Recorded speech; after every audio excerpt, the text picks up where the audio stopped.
all good over here. On Twitch. Hold on. Excellent. And throwing my headphones on.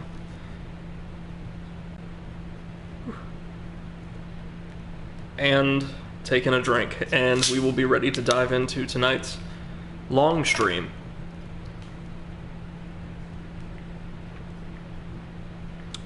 There we go. So, yes, welcome one and all to a brand new little stream series here on the Overanalyst channel, and one I've been chomping at the bit to dive into for a long time now. We are going to be tackling the entire From Software Soulsborne franchise, including probably Sekiro, which is Soulsborne adjacent. In these like long nightly streams, and it's probably gonna take us a good little while. We're starting right here with Dark Souls Remastered. This is a like current gen re-release of the original Dark Souls, the one that was like this massive cultural phenomenon at the tail end basically of the last console generation, or about midway through actually. 2012 it says, so yeah.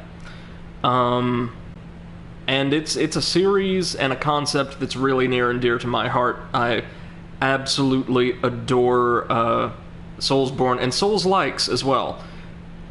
I know a lot of them, produced by like companies other than FromSoft, tend to get like fairly mixed receptions, but I tend to like a lot of games that attempt this sort of formula, as long as they've got some really compelling like character building and boss battles. I'm happy. So the Surge, Sekiro, even Lord... Well, no, Sekiro is FromSoft. I'm sorry, I meant Neo, the other feudal Japanese-inspired one. Even Lords of the Fallen, the one that like nobody really liked, I dig them all. But it's time now to revisit Dark Souls, in my case, for the first time in years. This is the installment in the series overall I'm least familiar with, personally. I think I've played all the way through it once. A very long time ago. And it's also, unpopular opinion time, easily my least favorite in the series by a pretty wide margin. It's not that I dislike the game. I love it. I think it's really good. I just don't think it's anywhere near as good as Dark Souls 3, and a far shot off from like the excellent Dark Souls 2, which is my favorite of the trilogy. And since, if you're unaware, Dark Souls 2 is widely regarded by the, shall we say, lively Soulsborne fan base as the worst among the three, and is often like met with the deluge of criticisms, many of which are maybe a little spurious, for reasons we'll get into in a bit, so I don't just have you staring at a silent screen for ages. I'm going to be answering some of those criticisms and pointing out flaws that I perceive, at least in this game, sort of as we progress through. Because, again, there is this notion that I'd like to challenge, that Dark Souls 2 is, like, vastly inferior. And a lot of the same people will say simultaneously, everything that team tried to change made it worse, and the stuff they kept in was bland and boring and repetitive because it was like a rehash of this, which it wasn't, but whatever. And that same, like, pretty vocal segment of the player base holds that this, far and away, is the best thing the company ever did. And I just quite soundly disagree. So I want to make that case as we progress through, while also recognizing that, yeah, this is a really great game. It's my first time playing this, obviously, so got a little EULA. We'll just scroll through this. I don't care. Yeah, sure. This gives us access to multiplayer and all that, which is a integral part of the Soulsborne experience. There's the privacy policy. There you go. Man, things have come a long way. Now you have to, like, sign several forms before you can play your video games. Okay, so we're online. This is version, I think 1.03 is the system version, or the game version that we're playing. We're ready to dive right on in, and we get started either with character creation Or with, hold on. We do have music going now, so I want to see how loud this is relatively.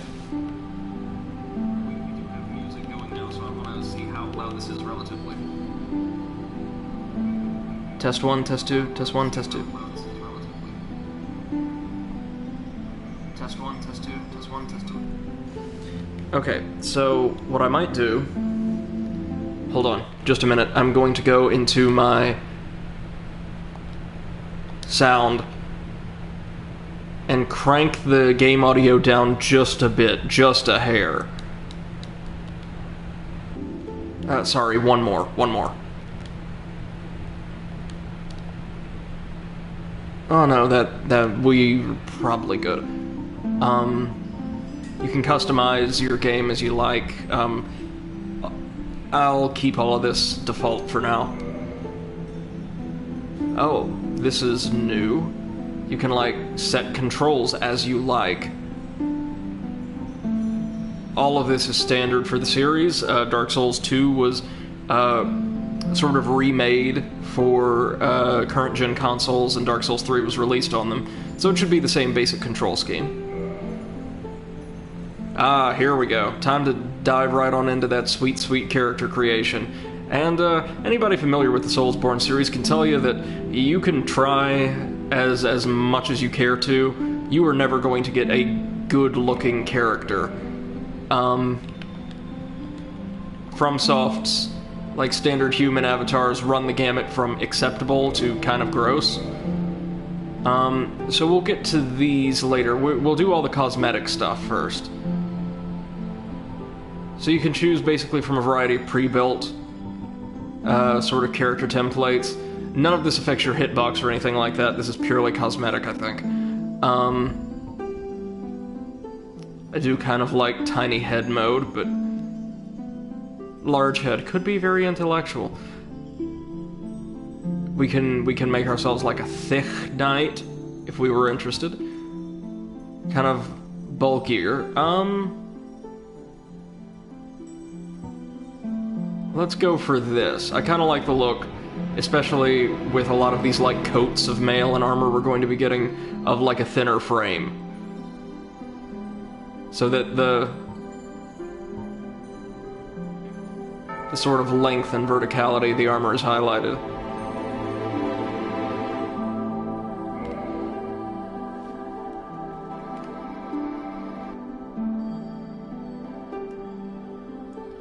I'm sorry, I'm actually going to drop the volume once more. I'm just anxious that it's going to... Yeah, there we go. That it's going to render my commentary, like, completely, illegible as a VOD. Okay, so we get to choose from preset faces. So, actually, most of these have some kind of relevance in the game's lore, like, or at least the places referenced therein. Commoner doesn't, obviously. The Five-Finger Delta has no real significance to the lore, as far as I'm aware. Astora does, though. Handsome face of the refined, common in Astora. We'll be meeting quite a few folks from there. Dragon Scholar, intelligent, sharp lines, but scholarly looks invite insult. So that's associated with a country called Lendalt, I think? Thoroland Cleric, common look in Thoroland, known for its stalwart clerics. Again, we'll be meeting several of those. Jubilant Katarina, jovial features of Katarina, known for festivity and drink. We'll meet two folks from there, and there's some of the fandom's favorite people in the entire game. If you want to be, like, just a ghost, essentially, you can select Dubious Kareem, ominous features associated with the Earl of Kareem. Thoughtful, mature face, common in historical Xena. The Great Swamp, or the Far East.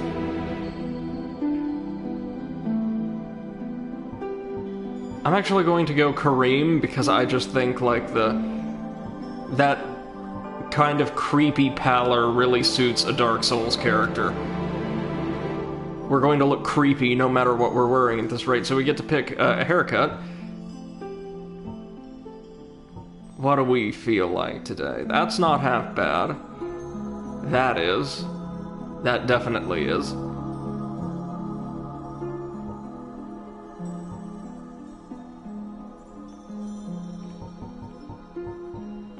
We'll just go with that.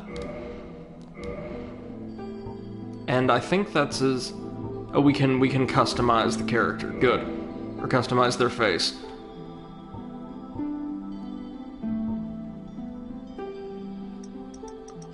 Let's have them be younger.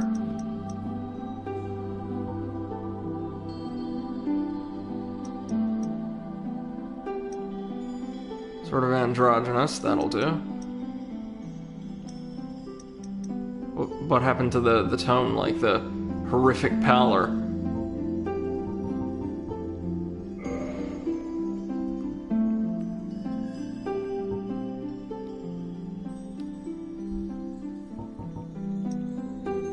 Yeah, that's weird. And then I guess like how sharply defined their features are. Oh, look at that.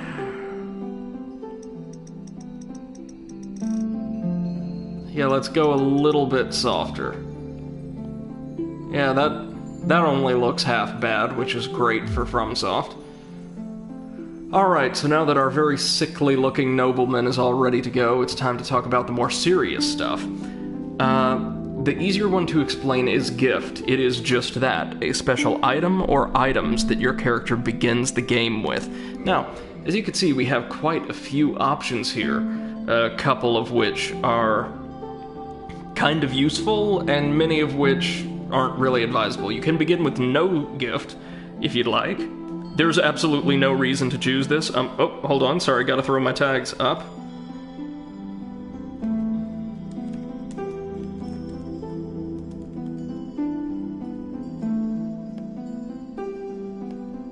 There we go.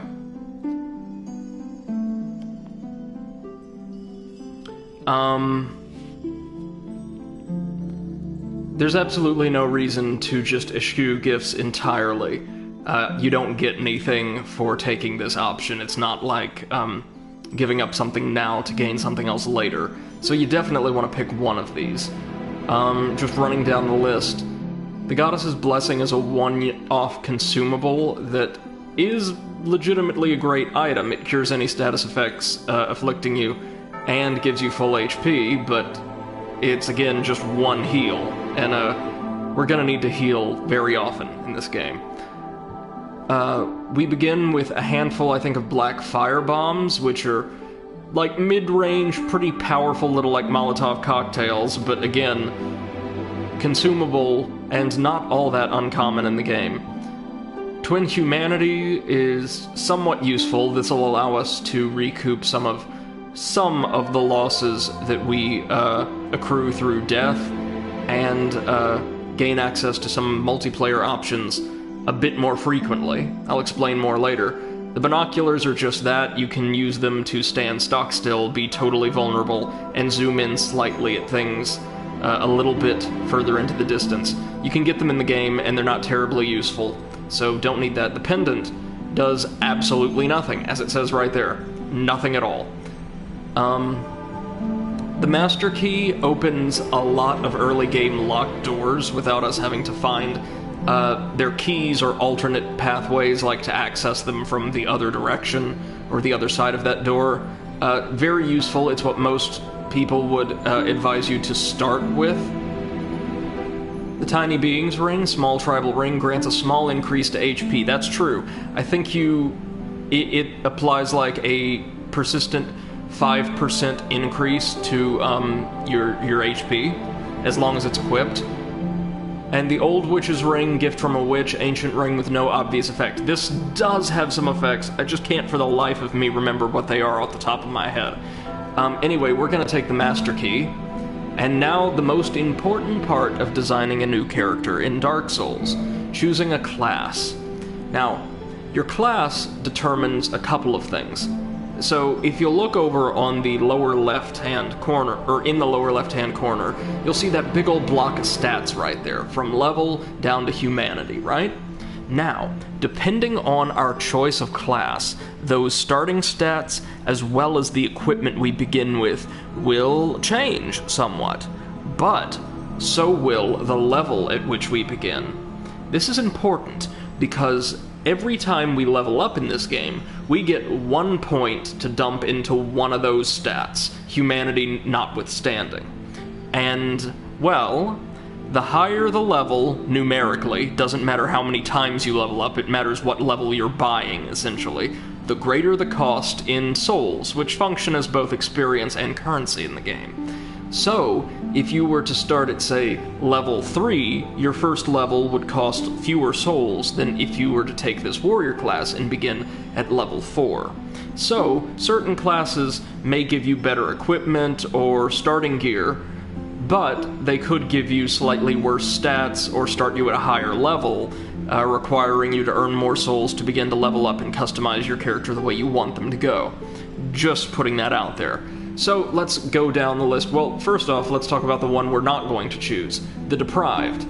It begins with totally even stats across the board. Everything's an 11 at level 6, but you begin with no armor, a shield that I can tell you from experience is just about worthless, and a club. The club is actually a sorta decent weapon. Not the world's most complex weapon, but it deals decent damage. We don't want to do this because this is suicidal for somebody like me who is not great at these games.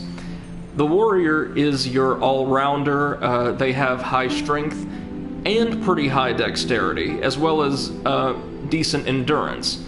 I'll go into more detail in-game, but the idea is you want to level up strength if you want to wield big, burly, heavy weapons, and dexterity if you want to wield quick, sort of shorter range, but very, very fast and agile weaponry. The knight actually has lower strength and dexterity, not as capable a soldier, or not as capable a warrior, but has higher vitality, which is linked to health and resilience and things like that, and begins with really, really solid equipment. Nice bulky armor, a really strong shield, and a broadsword that does pretty solid damage. I think the warrior's basic kit is alright. You start with a longsword and like a little baby heater shield that still does a capable job of defense. The Wanderer is really interesting and is probably one of my favorite classes. Aimless Wanderer wields a scimitar with high dexterity. They emphasize dexterity, which in addition to like sort of favoring these swifter, like single-handed, quick little weapons like the scimitars and other curved swords, emphasizes dodging your way out of danger instead of finding ways to tank it or block it. They begin, I think, with this small shield too that isn't, fantastic. I think that's actually a leather shield. And obviously their armor is not great. The Guilt-Ridden Thief has high critical hits and begins with the Master Key regardless of their gift. Not a bad idea, actually. And high critical hits, I don't believe actually means much here. They're a very high dex class that also has commendable intelligence, something you need for spellcasting, and solid faith, something needed to cast another type of spell. They begin with a tiny little buckler, and I think that's called a bandit's knife. It is actually very, very effective if you get what in this game would pass as a critical hit. Unlike most games, though, it's not tied to like a random percentage every time you strike an enemy. You pull off what they would call a critical hit by either approaching a humanoid enemy from behind and running them through, or deflecting an enemy's attack, parrying basically, and riposting. Like knocking their weapon out of the way and then running them through. Basically, anytime you impale somebody in this game, you're getting a critical hit. The Bandit is a high-strength, decently armored class that starts with a really interesting shield, the Spider Shield, that I think actually blocks a great deal of poison anytime that's attached to an enemy attack, and has a really heavy axe. Think the club, but like a lot more versatile and powerful. The Hunter is sort of the game's range damage expert. Has like a nice leather shield, doesn't block a ton of damage, but has good coverage, and I think they start with a short sword? Okay at close range, but weak with magic, that's true. Also starts with kind of lackluster armor. That's like thin leather. Range damage, not related to sorceries and spells in this game, is not fantastic usually. Like, it can be decent, but not great, so I wouldn't recommend this one. The sorcerer is our, sorcery expert. We'll discuss this more in-game, but in Dark Souls 1 there are 3 distinct types of magic you can cast, and sorceries are far and away the most robust. But of course, to compensate, the sorcerer starts with pretty crap stats outside of intelligence and attunement, the latter of which you need to put spells in your equipment slots, essentially, and really, really crap weaponry. Now, the pyromancer is our second magical specialist. They specialize in fire magic that isn't really tied to intelligence or faith all that strongly, and levels itself up or improves itself kind of differently. They've got a crap shield, a really crap, like, broken wooden shield, and a pretty solid little hand axe. That is not a bad weapon, actually.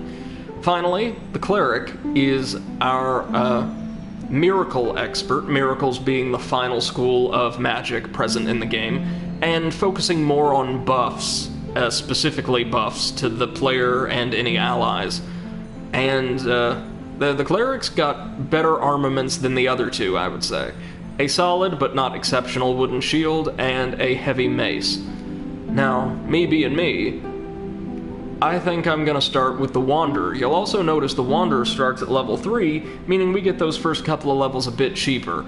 Well, compensated by the fact that we kind of have a really garbage shield and not fantastic armor, and might want to swap those out soonish.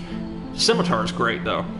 Well, let's dive on in, and I'm going to be silent through this intro cinematic because it's one of very few cutscenes in the game, and it gives you all of the real heavy plot that we're gonna need. Let's do it. I'm so excited.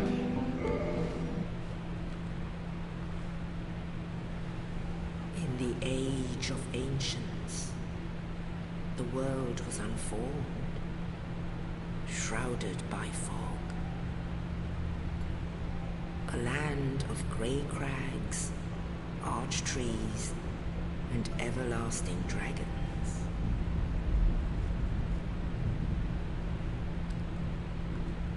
But then there was fire, and with fire came disparity.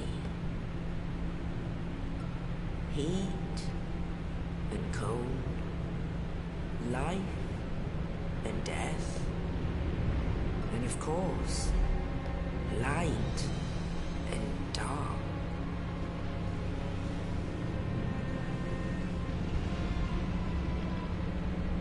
Then from the dark they came and found the souls of lords within the flame.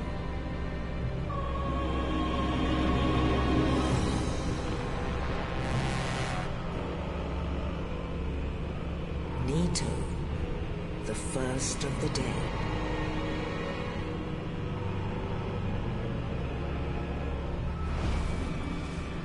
The Witch of Izalith and her daughters of Chaos.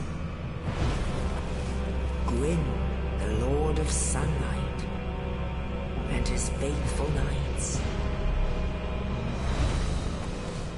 And the furtive pygmy, so easily forgotten.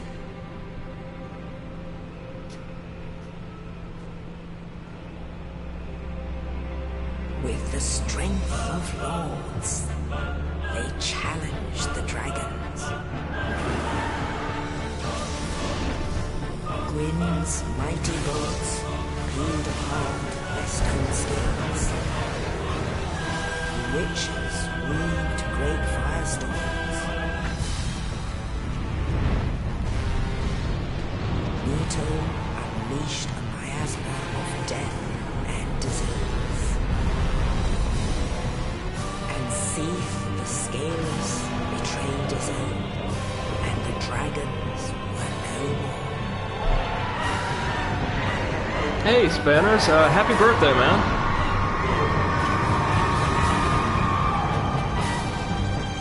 honored that you're with us, well, so early, and on, like, such a celebratory day. Your present is going to be me dying, like, embarrassingly many, many times. Only dark will remain.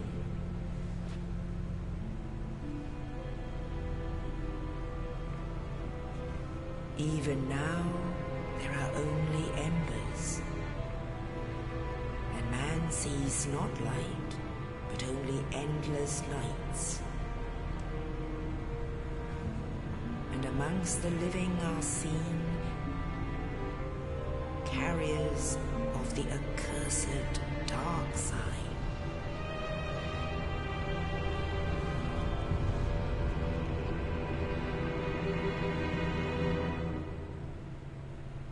All right. Spinner says, man, don't sweat it. I know nothing about Dark Souls. Just sound confident, and I'll assume you're doing good. Yeah, it's been a while since I played this. This one in particular, a very long while. So I'm excited to share this with you guys. Yes, indeed. You have any special plans for your birthday, man? Doing anything to celebrate as much as, you know, quarantine will allow? And in this land, the undead are corralled and led to the north.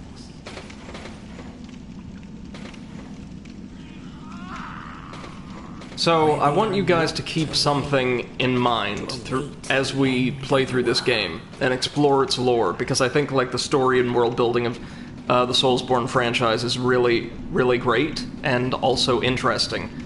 This, your fate.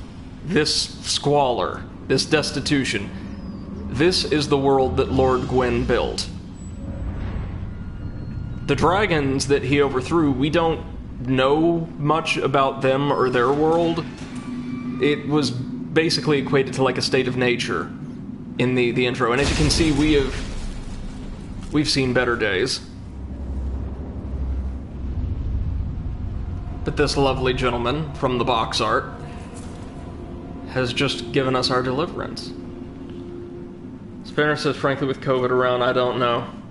Yeah, I'm really sorry about that, man. It's rough stuff, but at the very least, this could be your celebration. Okay. So, yeah, as I said, we are going to be exploring the lore and themes of this world. And, as I said, keep in mind, Gwyn, the Lord of Light, and that little, alliance he built of the dead, of traitorous dragons, of, like, witches, and an army of loyal humans to elevate himself to godhood. This is what it all led to. Because we're going to be given a choice consistently throughout the game, and ultimately we can make a decision at the end of the game that influences the lore and our reading of it in pretty significant ways. And the question fundamentally is this: despite all its flaws, is Lord Gwyn's state, is his world, still better than the alternative? And is it worth sacrificing yourself for? Now, my answer personally, as somebody who's played the entire series, is no. But I'm going to see what we all think as we progress through this game. So, on that corpse, we were able to find a key to our cell. And, oh yeah, this is the other really important thing about Dark Souls. Almost all of the lore you're going to get comes in the form of item descriptions. Anything, literally anything you acquire in the game, from healing items to little stat boosters to keys, have big old, like, little text boxes associated with them that tell you about the world. So in this case, we have our master key, the universal key that opens any basic lock, tool of the trade for thieves. But in the cursed land of the undead, most doors are better left unopened. Spanner says, yeah, all I know about is Blighttown and Snake Fortress, both by name, and Pinwheel. Yeah, Pinwheel's a lot of fun, and in the lore anyway, a really interesting character. Blighttown and Sen's Fortress they're good areas, they're really good areas, but they're hard. And then the cell key. Key to the dungeon of the Undead Asylum to the north. A mysterious knight, without saying a word, shoved a corpse down into the cell. and on its person was this key. Who was this knight, and what was his purpose? There may be no answers, but one must still forge ahead. Right. And as you can see, we just begin with, well, the hilt of a sword. This is going to be our weapon for a little while. We can perform light and heavy attacks, though neither of them look all that impressive, and we can even two-hand it for increased damage that certainly doesn't look very sad. Don't worry, we'll fix this shortly. These are all like little tutorial messages. We can attack these guys, but why would we, Brady, you ask? Well, you see that corner, that counter down there in the bottom right hand? That indicates our souls. You know, experience and currency. And most living things, read most enemies, because just about everything in the world of Dark Souls wants to kill us, will drop a certain amount of souls. Now, these guys, they're just basic, what are referred to as hollows. So, undead, people afflicted with this dark sign that causes them to come back to life after death time and again and again and again, who have died so many times, or lost so much of their sanity throughout multiple lifetimes, that they've gone completely and totally mad, feral, essentially. Now, we are also undead, hence how we're going to be able to return to life every time I screw up massively and die. But we are not yet hollow. We still have some purpose, and in fact, may retain quite a bit of our sanity. Here we are in the beautiful courtyard of the Northern Undead Asylum. We're going to want to light this fire. Why do you want to light this fire? Well, because on the one hand, it'll earn you the Enkindle trophy, and on the other, because sitting at a bonfire does multiple things. It effectively saves your progress, allowing you to come back or respawn at this particular checkpoint, the last bonfire you sat at, or rested at, rather, before death. It refills a certain healing item once we actually get it, and, most importantly, for good or for ill, it respawns most of the enemies in the game. So, just so you're aware, in the upper left-hand corner, don't worry about the counter right now. The red bars, of course, are health, and this green bar is our stamina. We need stamina to do, well, just about everything, from running, to dodging, to swinging, to, well, not using items, but that's about the only thing. Oh, listen to that. You hear that?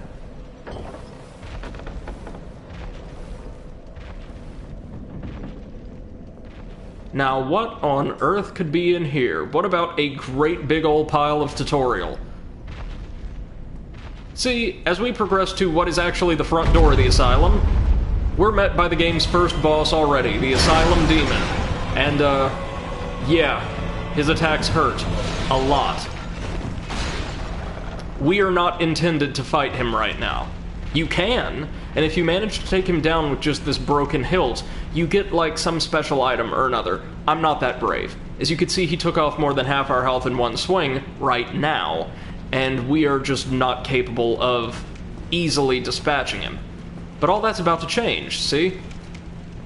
We just light up this little bonfire right over here. And oh, while I'm at it, let's check out the description for our armor and our weapon. Oh, we also start with the dark sign, of course. The hilt of this lost sword was found discarded in the Undead Asylum, only slightly better than one's bare hands and not recommended for extensive use. Be certain to find a replacement quickly. This is literally just garbage we picked up off the floor. The hood of an aimless wanderer, made from sturdy leather. It offers protection versus wind and rain.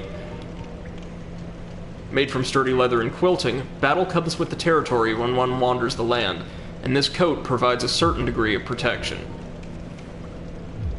Sturdy leather, a must-have for long journeys. So, yeah, the implication's pretty clear, right? This is traveler's gear, but far from, like, appropriate armor for combat. Now, in here we have a hollow who has a ranged weapon, a bow. Fortunately, we also have our shield. that we need to equip really quickly. Unfortunately, the action does not pause as you access equipment, but we have enough time to read this. Round leather-covered shield, a standard widely used shield. Small shields are always less stable, but landing critical hits after parries is easier. Translation, this shield is garbage for defense. And in fact, we'd be better off just avoiding his arrows.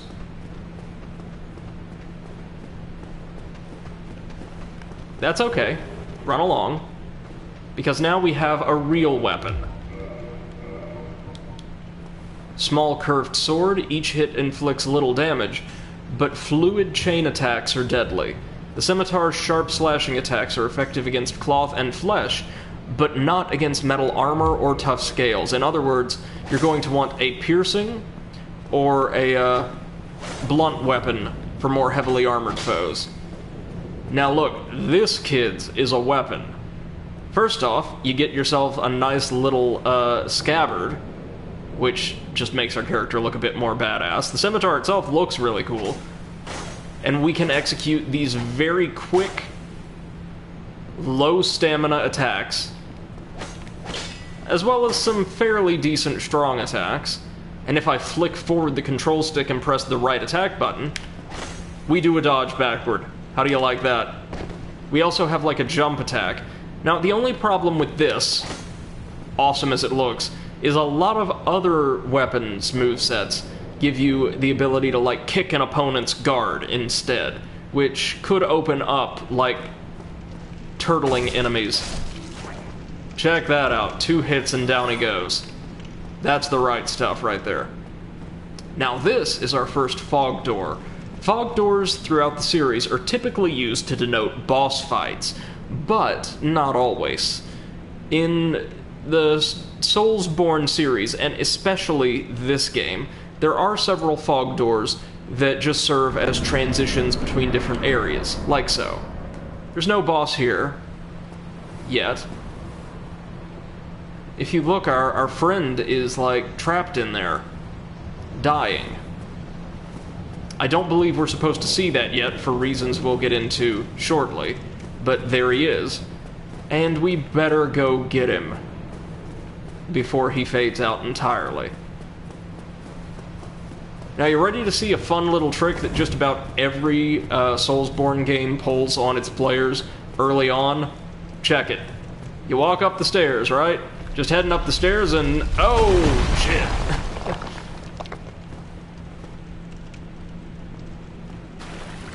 That will not quite kill you, I don't think, but it will drain a ton of your health. You're no hollow. Thank goodness. I'm done for, I'm afraid. I'll die soon.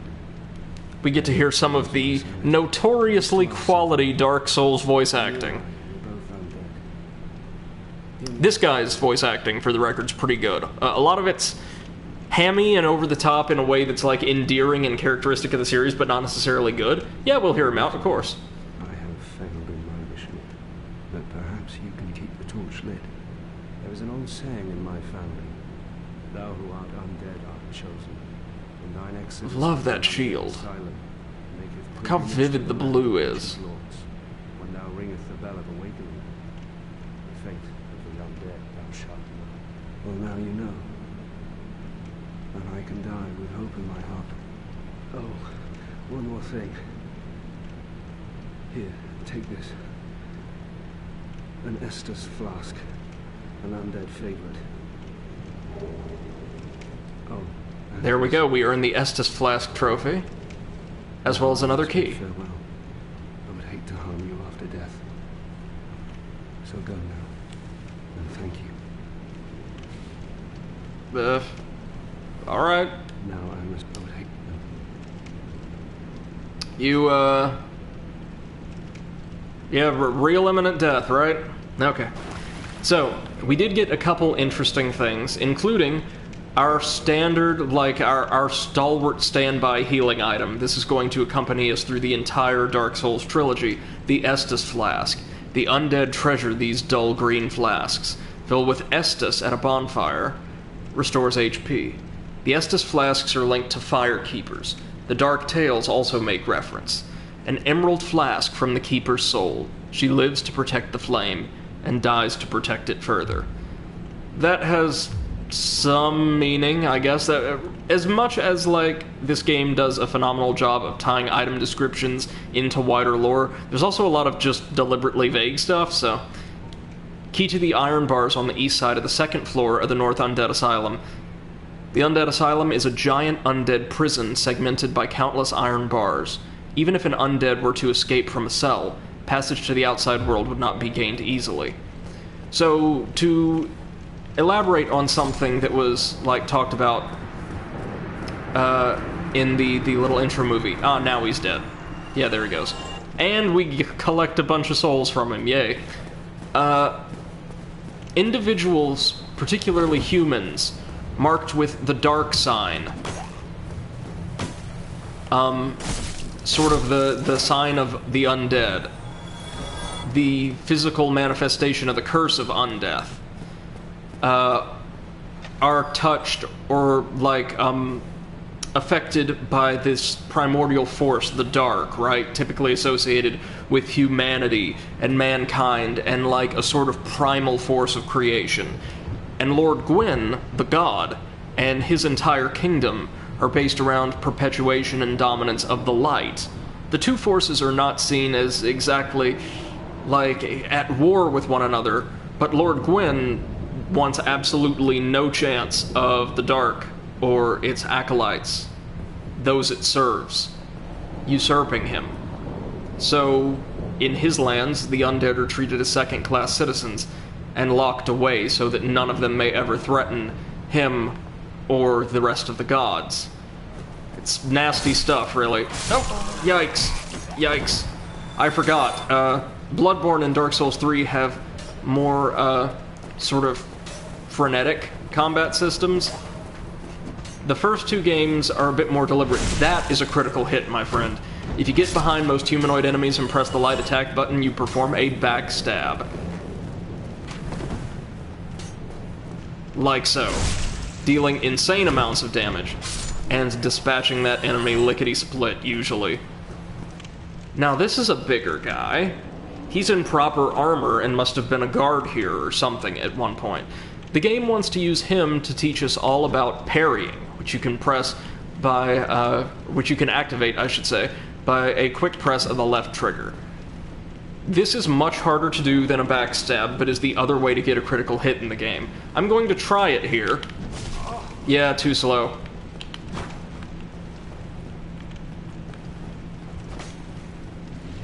Gonna have to heal. There we go. Now, was that worth it? Not in the least. But, at least we get some souls. Do we get anything else? Not quite yet. Now, let's heal up one more time. We've got 3 more uses of the Estus. The Estus flask refills to its maximum capacity for certain areas, so 5 right now, every time you reach a bonfire. Now, what do you think is on the other side of this little fog door? Here's a hint. You can just barely see him moving over there. It's our good buddy the Asylum Demon again, that great big boss monster. And he's the last thing standing between us and freedom. Now, good news.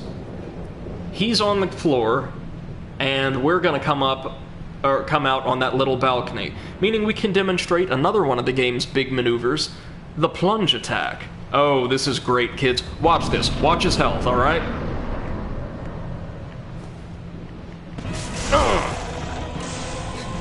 Just under half his health gone in one go.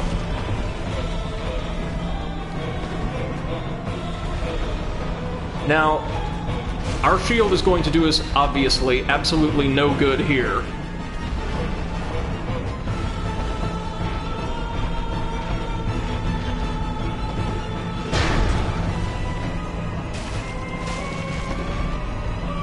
Okay.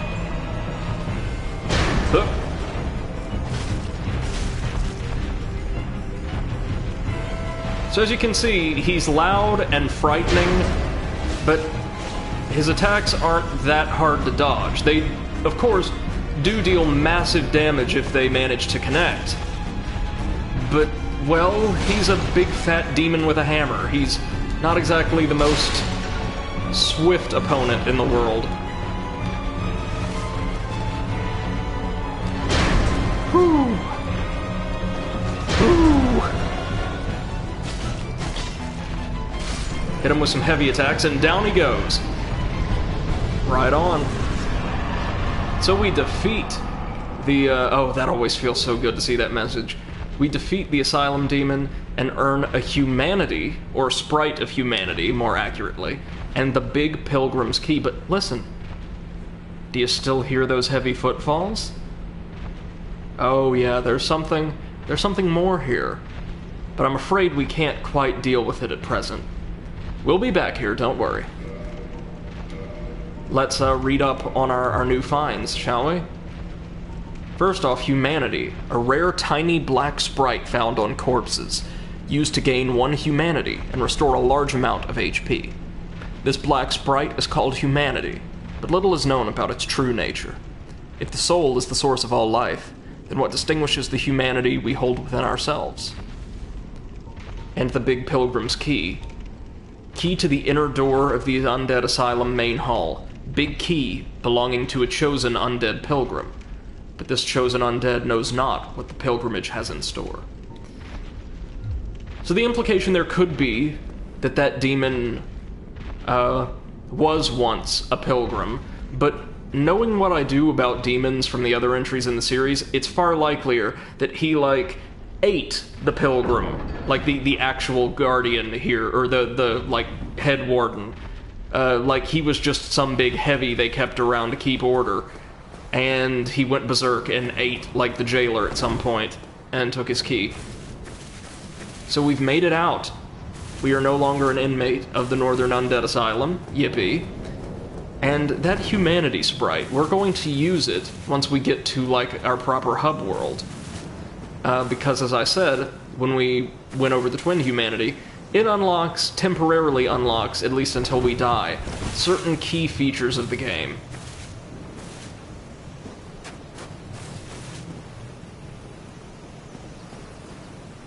I would read more of those messages, but in this area, they're all, like, little tutorial messages. Like, just showing you controls and things like that. Well, how on earth do we get back to the mainland from here?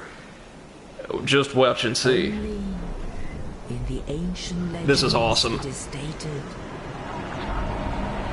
that one day an undead shall be chosen.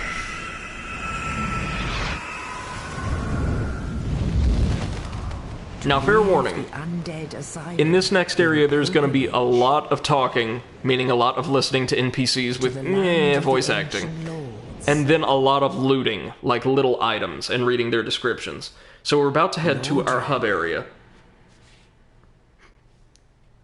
An area from which we'll be able to access at one point or another most of the game's merchants and a lot of services and things like that. So you see that big old cathedral over on the left? That's going to be our first target. Our first real destination, but before that, we've got to acquaint ourselves with this new area, the Firelink Shrine. In Lordran, level up and kindle at bonfires. We've unlocked the Reach Lordran trophy. Well, what do we have here? You must be a new arrival. Let me guess. Fate of the undead, right? Well, not the first. But there's no celebration here. You'd have done better to rot in the undead asylum. But too late now. Well, since you're here, let me help you out. There are, actually, 2 bells of awakening. One's up above in the undead church. The other is far, far below, in the ruins at the base of Blight Town. Ring them both, and something happens. Brilliant. So this interesting figure is the Crestfallen Warrior. So, off you go. He appears in Isn't it?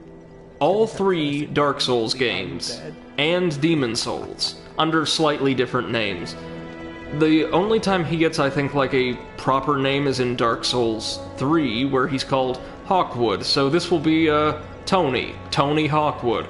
Ah, your face. You're practically hollow. He's going to give us, like, some basic advice.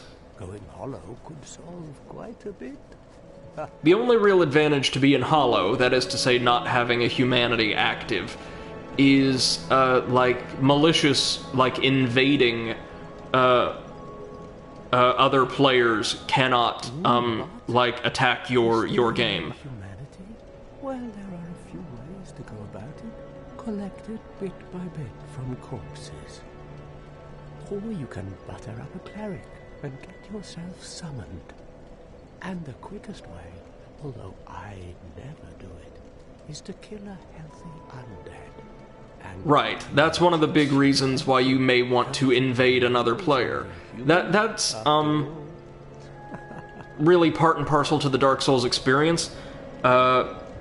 Multiplayer takes the form of cooperating with other players to help them defeat bosses and earn rewards, and invading other players, that is to say, like, say, spawning into their game and cooperating with enemies to try and kill them in order to get rewards. And there's lots of cool ways to go about both of those. what are you? I would be taking part in some PvP in this, like seeking it out deliberately in this playthrough, but I'm really bad at it.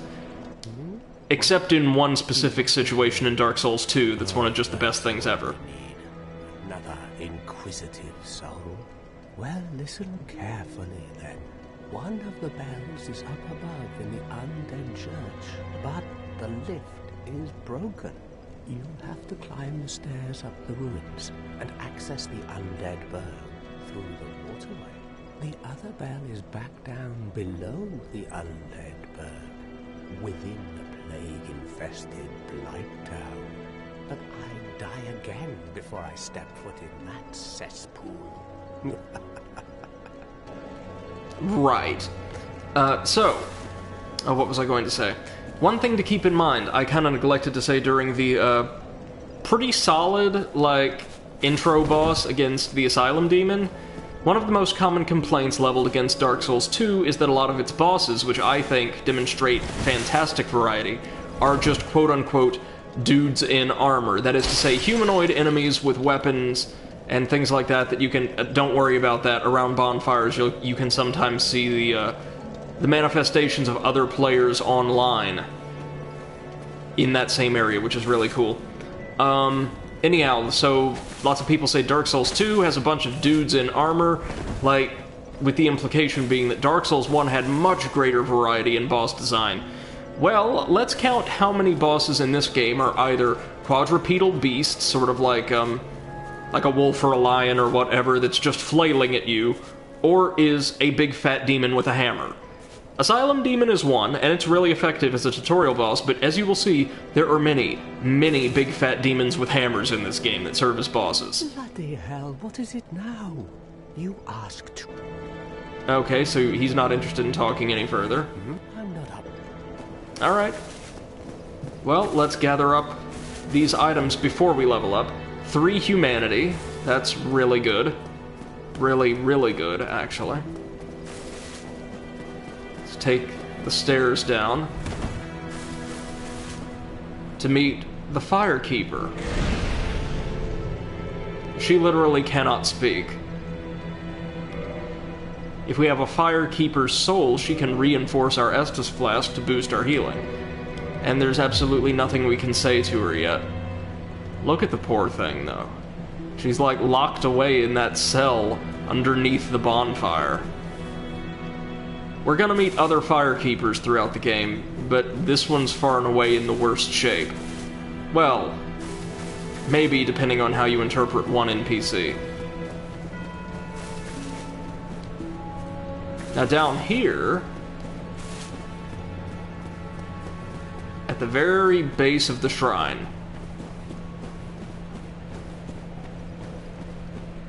on through the darkness, through the pot, is an elevator, leading down to an area we definitely don't want to tackle yet. An area full of enemies and environmental hazards that would absolutely destroy us at this point. There will be a reason to go down there in a little bit, but not right now. Now if we head up, we can see this place has got some verticality to it. And the big bird that carried us here is present. This is the shrine proper. And there's a great big chest that's empty right over here. I think if you somehow miss items that are absolutely essential or destroy them for whatever reason, they might reappear here. I don't know for sure though. And if we head out the side... Oh, I think you can hear the bells tolling anytime somebody online rings a bell of awakening in their game. The soul of a lost undead.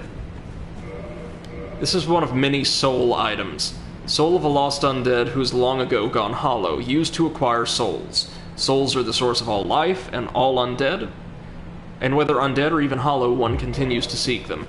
So this is a simple consumable item that gives us a little infusion of cash. It's an important and really, I think, often neglected thing to keep a bunch of those soul items in reserve in case, gasp, you somehow lose a bunch of souls or experience and need them for something pretty urgently. So we might not want to burn these straight away. There's another one.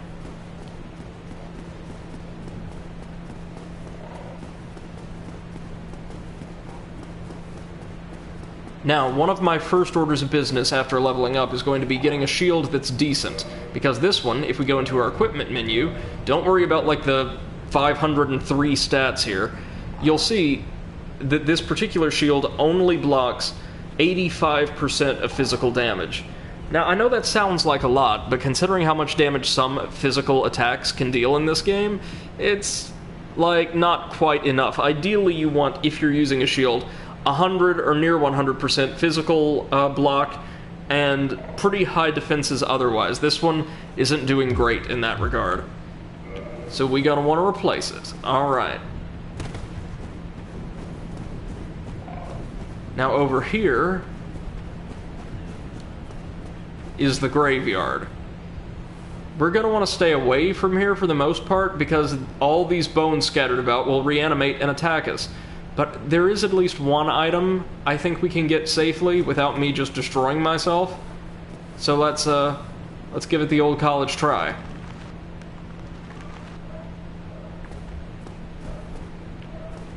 Now, to be fair, these guys are really dangerous at this level. And remember, we have just a simple slashing weapon.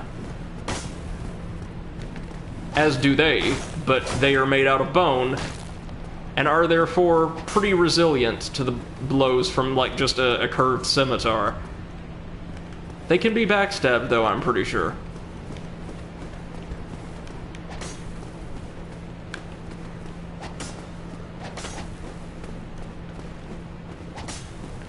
They can, yep, just not for much damage.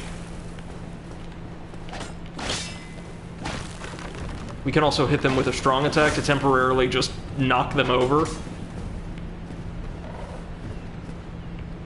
Now these guys, I believe, are animate in the form that they are due to the influence of one of those gods mentioned in the intro, specifically Nito, the first of the dead.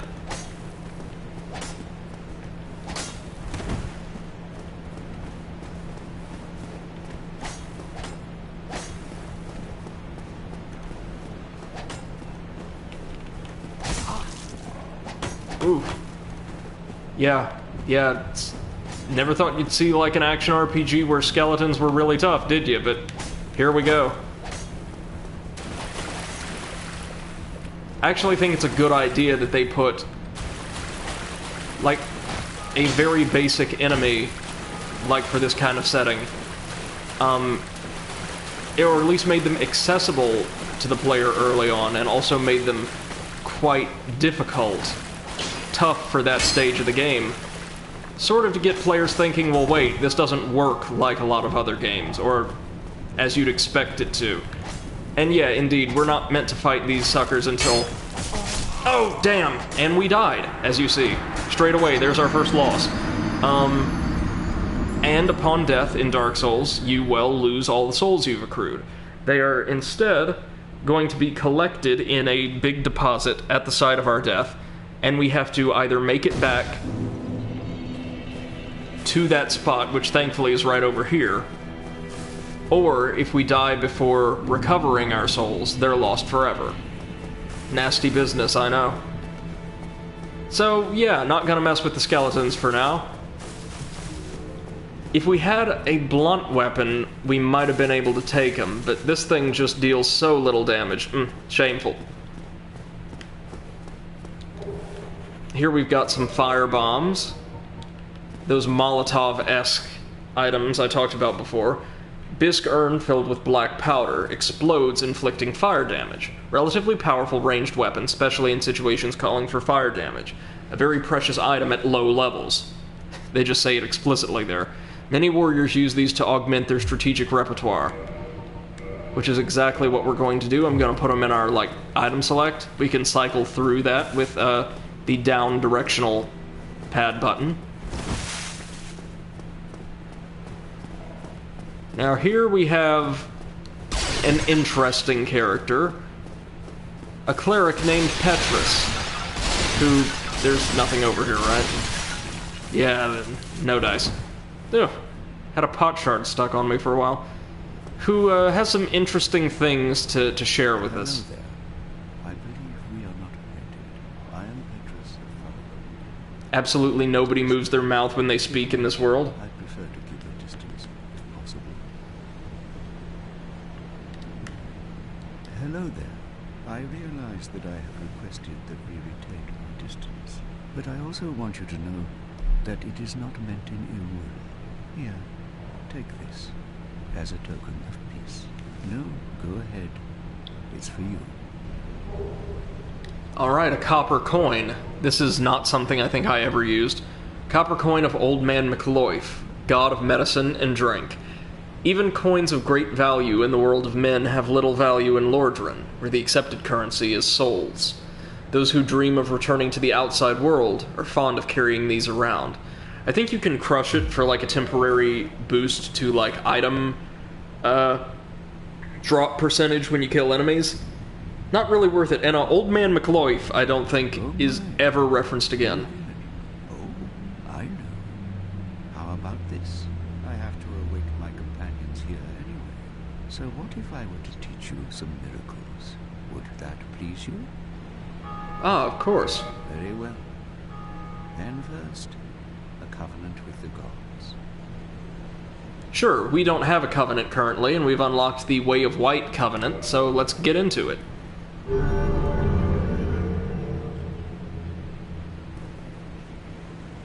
Now, let me share my miracles. Their Unfortunately, ultimate we don't have enough points into faith to be a really effective miracle caster, so we're not going to have a ton of luck with his stuff. We can learn a gesture we can perform during multiplayer though, and we can talk with him. From a lady at her young nights.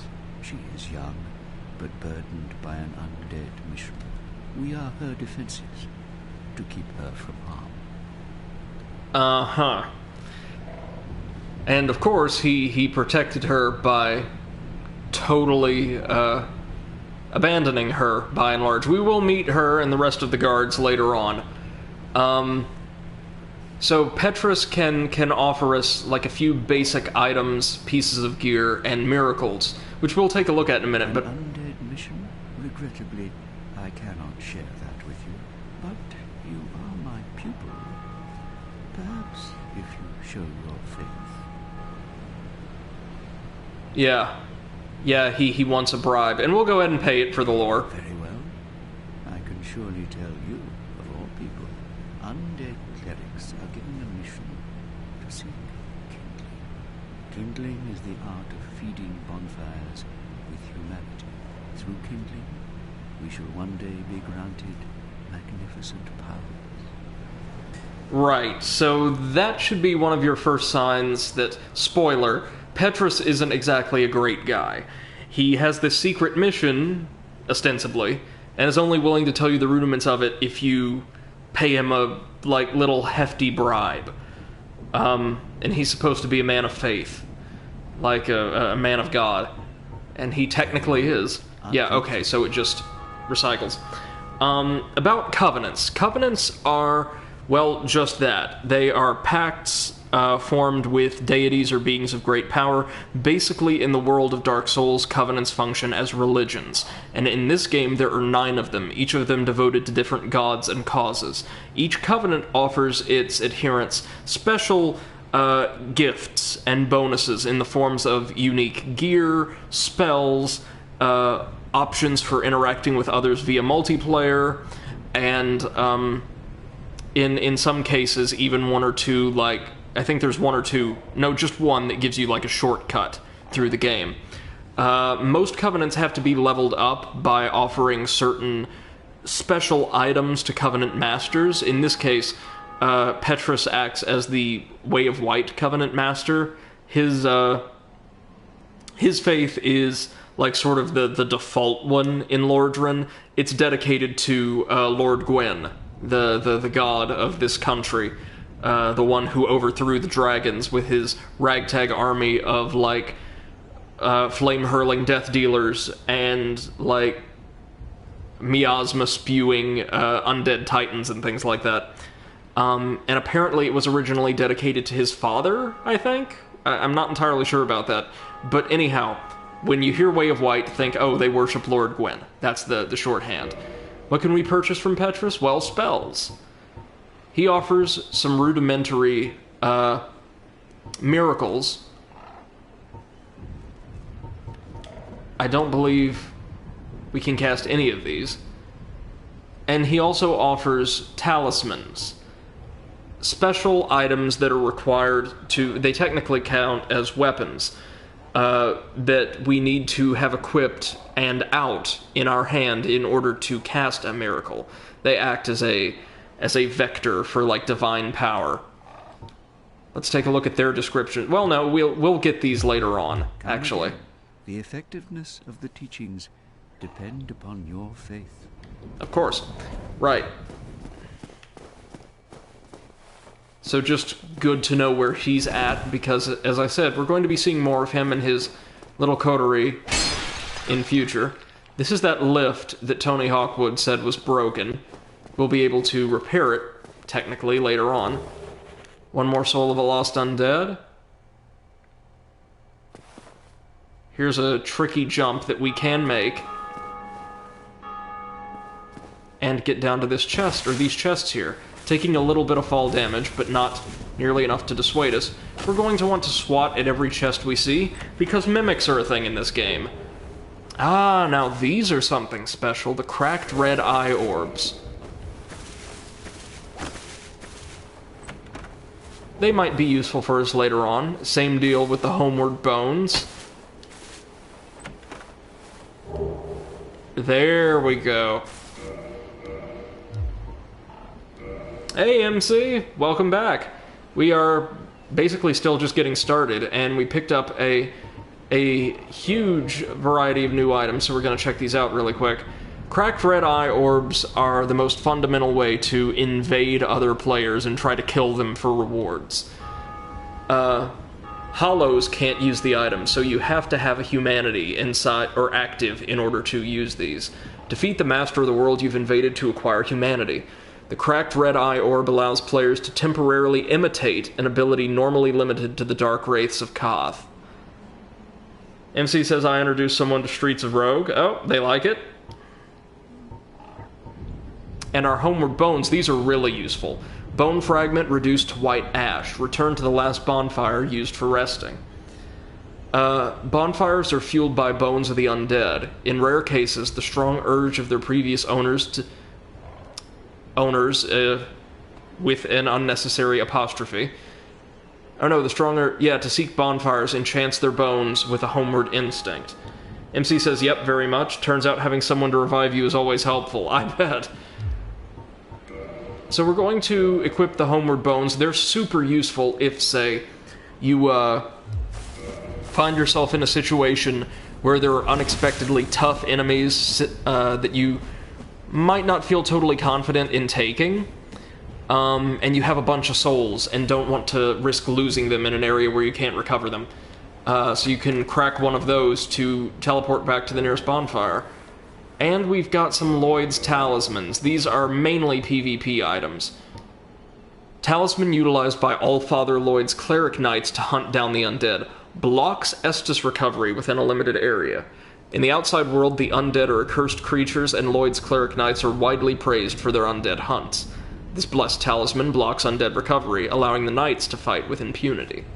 Right, so what that is a little projectile item that you can throw at somebody to prevent them from healing using conventional means for a little while. Also, let's check our talisman. Medium for casting miracles of the gods, a standard talisman issued to common believers. Equip talismans to cast miracles, attune miracles from a scroll at a bonfire. Most miracles have a limited number of uses. That's per rest, of course. And finally, the Morning Star, a hammer with a sharp spike on its pommel, one of the more barbaric cleric weapons. Uniquely, this hammer inflicts thrust damage and causes bleeding. So, we actually don't have the strength to wield it properly with one hand, as you can see. But if we two-hand it, then we do a decent enough job with it. And we're going to drop right down in skeleton territory, and yeah, that was a bad idea. Not worth it, not worth it. Thought I'd show off how much damage this deals relative to our scimitar against enemies resistant to slashing damage. But we are playing a dexterity-focused character, so it's not gonna be the most useful no matter what. Man, it looks cool though, doesn't it? Oh, and of course, just the one sharp spike, really. Just the one.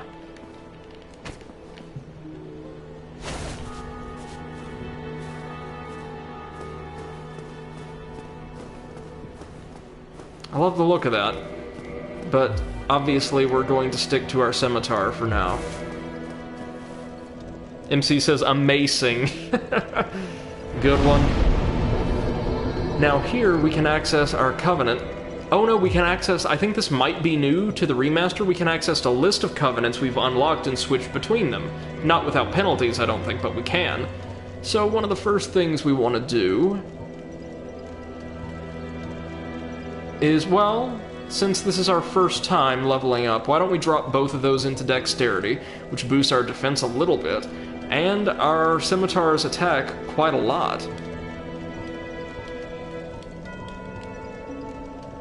Yeah, see, the damage our scimitar deals has a B rank in Dexterity scaling, meaning it'll improve pretty dramatically for every level in Dexterity that we take. Now, I also want to level up our Endurance, because that'll increase our stamina from its pretty pathetic current state.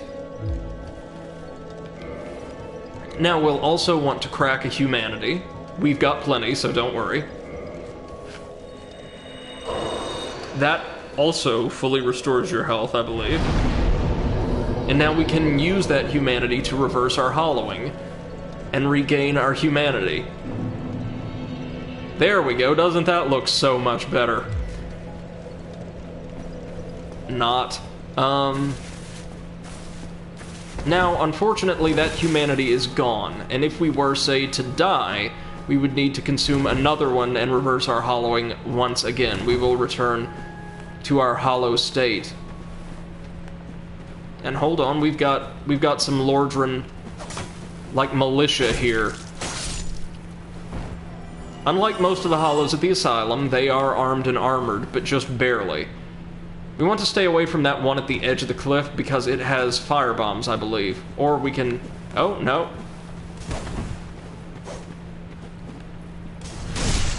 MC says, then don't die. Well, that is the high-end, like, pro strat, but I don't know about that. That's a tall order. So, yeah. These folks have fire bombs, and this one has an axe, but is also very slow. Jeez. They will also bring those fire bombs out at pretty short range, actually. Look at you dodging me. Oh no, we've got the bigger guy on our tail. Not a huge deal, but not something we'd like to see, at any rate.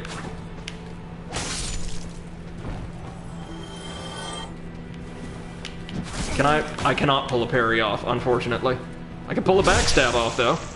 Never was fond of the parry mechanic. It's just a little too tight for me. Backstabs are great, though. Dodge an enemy, take them down, rinse, repeat. Now, the really cool thing about this game is if you're fighting a humanoid enemy, odds are really, really good that you can actually get all of their arms and armor through random drops. Yeah, even these guys. Is their armor great? Are their weapons fantastic? No, they're kind of terrible. But it's cool that you can get them nonetheless. One more.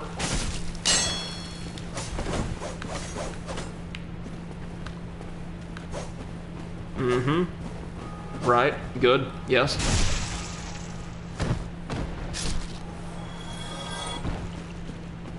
Now, none of them dropped anything, did they? No. As you can see, there is something over there, but we're gonna wait a while to pick that up, because we'll have a much better reason to go jumping across an aqueduct like a madman a bit later on. Yet another lost undead soul, good stuff, good stuff. And notice now, since we rested at Firelink Shrine, we have 10 charges of our Estus Flask instead of 5. Here's the waterway. And there's a plague rat in the waterway. Ugh. Just look at that thing, would you? Oh, that's right. And since we have a scimitar, it's much harder for us to fight in tight spaces. Because the arc of our swings is naturally kind of wide. And we will bang our shield or our sword off the walls more often than not. Yet another soul. Those rats can actually drop humanity sometimes. Yet another soul. I think each of those is worth like 200 or something, so you know, not bad.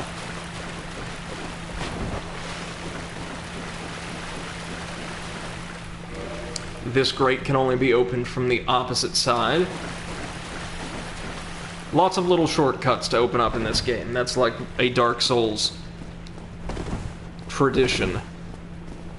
Well, welcome to the Undead Burg. A pleasant little castle town that totally doesn't look like if Hyrule Castle Town were just abandoned to a bunch of raiders for like 2 years straight. Oh, gotta admire the gusto there. Not the depth perception, though. And down it goes. Yeah, these guys were once the town's defenders, and, yeah, they've seen better days. Now, looky. Already we've got a secret pathway with some extra treasure, and, some hollows, trying desperately to ambush us. Oh, yikes. Speaking of ambush, and MC asks, ever get into the Thief series? I own all 3 of them on PC, and I played quite a bit of the first one. Really, really like it. Never got around to the other 2 yet. They're just in my backlog. And I have played the, like, sort of reboot on PC. Or, no, not PC, I'm sorry, PS4. Like the one just titled Thief. And I thought it was pretty good for what it was.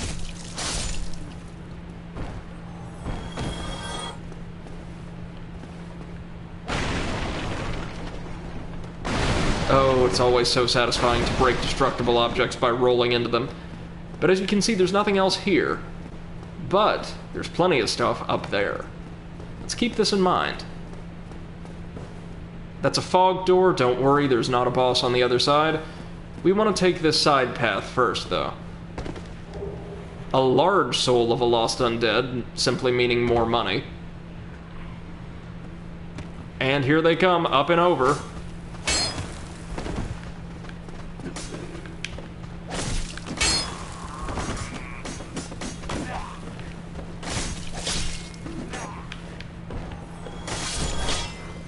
MC says, I mean, not really a Thief game, the latest one. a good game nonetheless. I mean, yeah, mechanically it's very different, but I had a good enough time with it. Glad you got into the first one, can recommend the second. I've heard the third one's, like, divisive, but not terrible. MC says third is more experimental. Yeah. Alright. Oh, what have we here? Garbage and an ambush. Welcome to Dark Souls. Fortunately, we're ambushed by the town drunks, so, we're fine. That could be a possibility, too. Maybe most of these folks aren't hollow, they are undead. They're just insanely drunk. MC says I could never finish Thief 4, just couldn't get into it? Nothing over here. It's been so long since I played this game. I don't have all the pathways. It says it wasn't really my cup of tea. I gotcha. I can definitely see that. A stairway to nothing. And more money.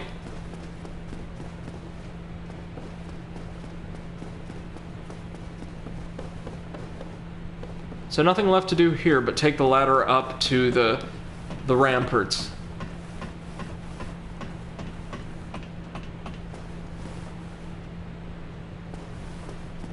And you see where it spits us out? More or less right where we were before.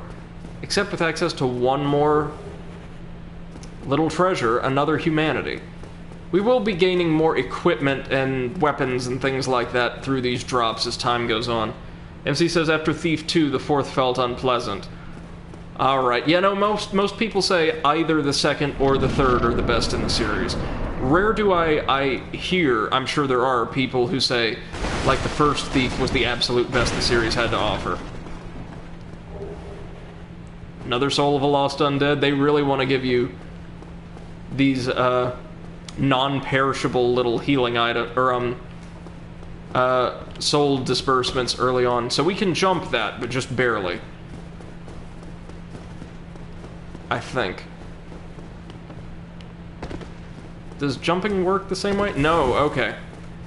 In some of the games, you have to click in the left thumbstick to jump. In this one, it works the way jumping did in certain other titles, where you just press the run button. MC says the first Thief's a bit like Spyro 1, a good game, but setting the concept more than polishing them. Yeah, like a proof of concept for an interesting new series. Is this one we have to jump off the roof for? I honestly don't recall. If you can make that, it's just barely. I'll try once more, and then we'll carry on, because I think we can definitely get it from the roof. Yeah, that's fine. We'll be back.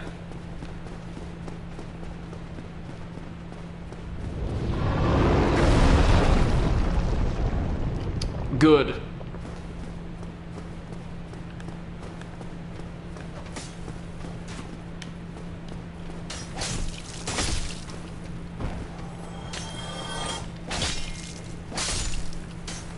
There we go. MC says, sounds like Dark Souls is also about setting up a game concept. In my mind, yes. Again, a lot of people in the fandom, like very, very vocal people, will contend that this is the best in the entire trilogy, and indeed the best game ever to use like the Soulsborne-like concept or mechanics. I disagree pretty vehemently. It's actually, even though I think it's a fantastic game, one of my favorites from the last console generation, one of my favorites of all time, I contend it's actually the worst in the entire series, or my least favorite. I believe the best made, and sort of the most interesting, my favorite, is Dark Souls 2, the one everybody else hates. So we've got a crossbowman up here, and he's one of the more heavily armored fellas. We also have a bonfire, which we're definitely gonna pop right now.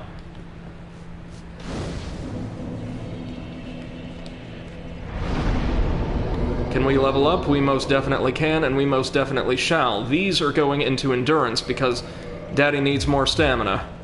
A lot more stamina. Come on.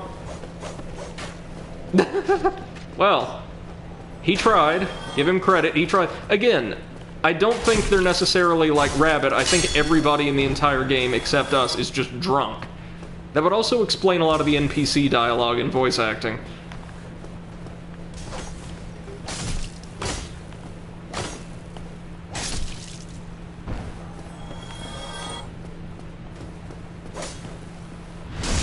MC says, just like me with the Anno series, 2022-05 was hated and still is, but I'll defend it to the end. Amen. And you know what? Always, like, more power to you for enjoying, well, what entertainment you happen to enjoy.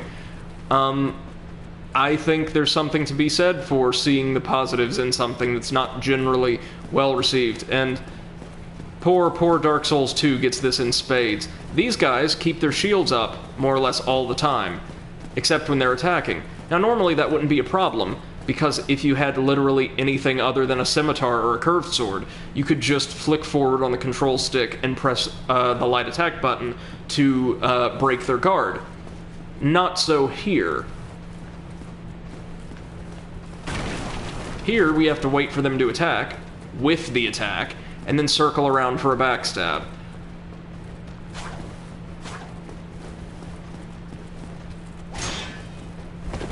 Oh, yikes! Damn, I was not planning on dying. I thought I rolled off to the side. In fact, I could have sworn I did. I just got caught on the Spearman's model, which can happen. This is still Dark Souls 1. So, let's reverse our hollowing one more time. We've got plenty of humanity. Plenty of it.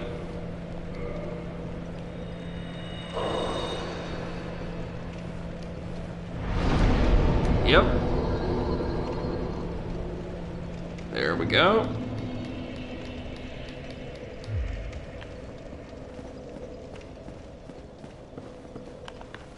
Come on. Oh, we're actually not going to go running off the edge of the map this time. Look at you learning.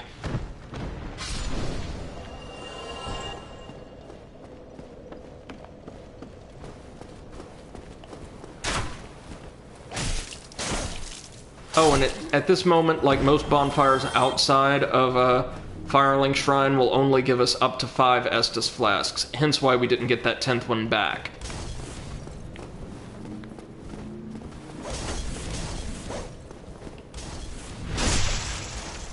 We've got fire bombers, because of course we do. But now, I really want, nay, need, to get past those spearmen, because trust me, there's something we're gonna really want down there.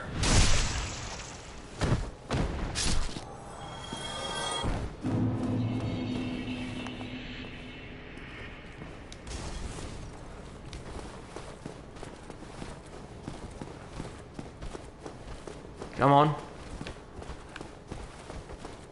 See that stairway? Yeah, we want to access that stairway.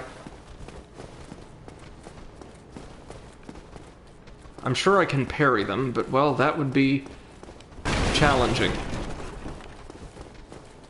Come on. There you go. We can goad them into attacking.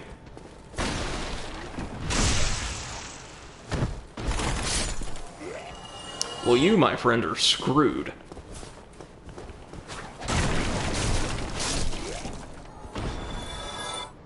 Hey, Maisie. Good to see you. How are you doing? Having a good day thus far? Really enjoying that new position at work?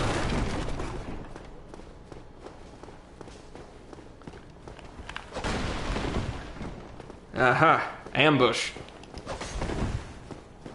By yet another one of the town drunks.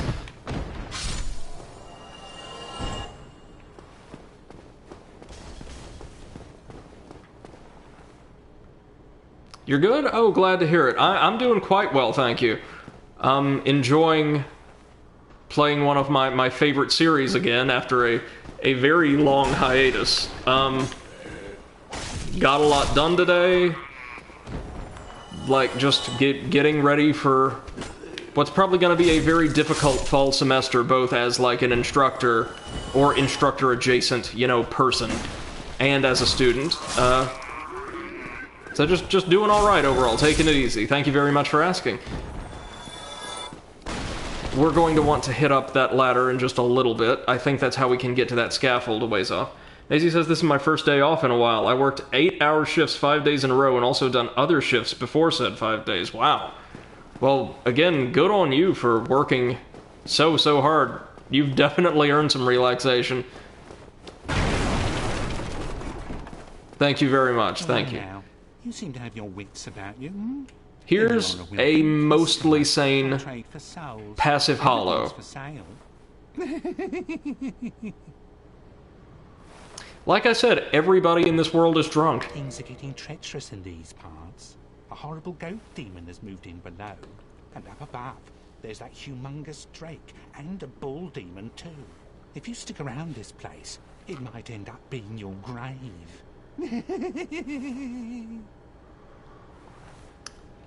This is one of the friendlier people we're going to meet in this game. Chit chat. We talk business or we talk nothing at all. Right, so on the topic of business, he has a few, like, kind of standard, unremarkable items for sale, and 2 that are actually kind of impressive. The Orange Guidance Soapstone allows us to write those glowing orange messages you've seen all throughout the world. And what happens is, if you're online, you can see messages other players have written, typically either giving advice or trying to force you to do things that end up killing you, saying like, oh, there's a secret passage here, and, you know, there's like a huge, really intimidating enemy in that area instead.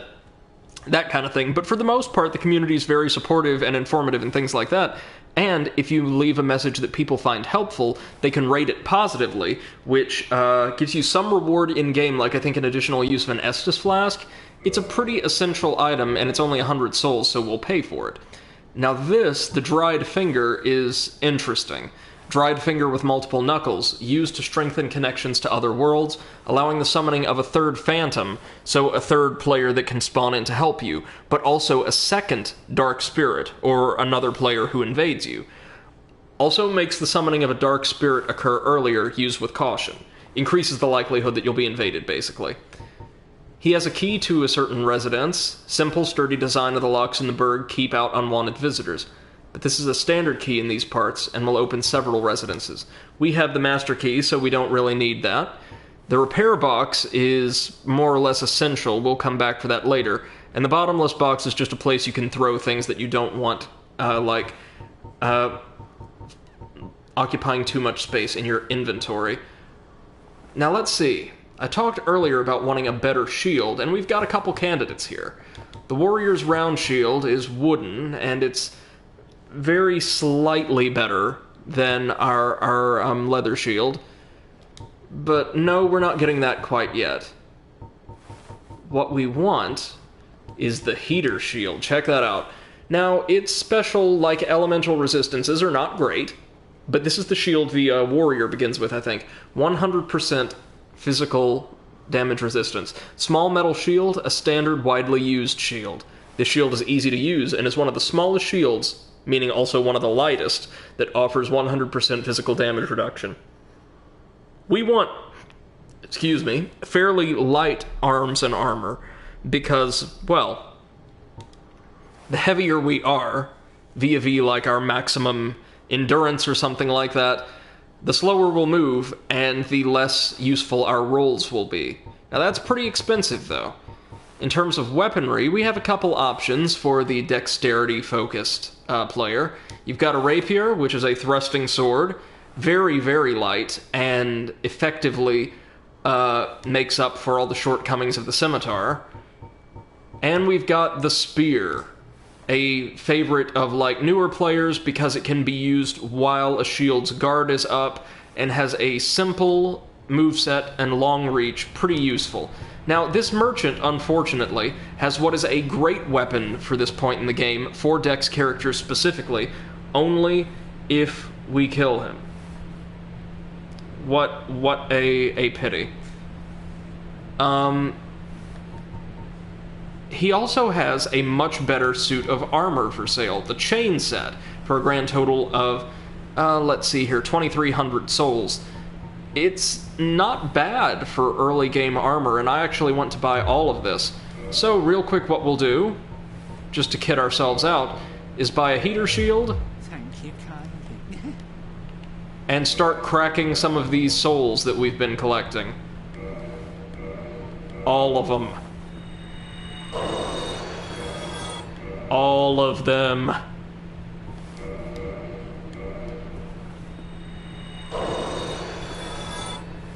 Still not gonna have enough for the full set, but that's alright.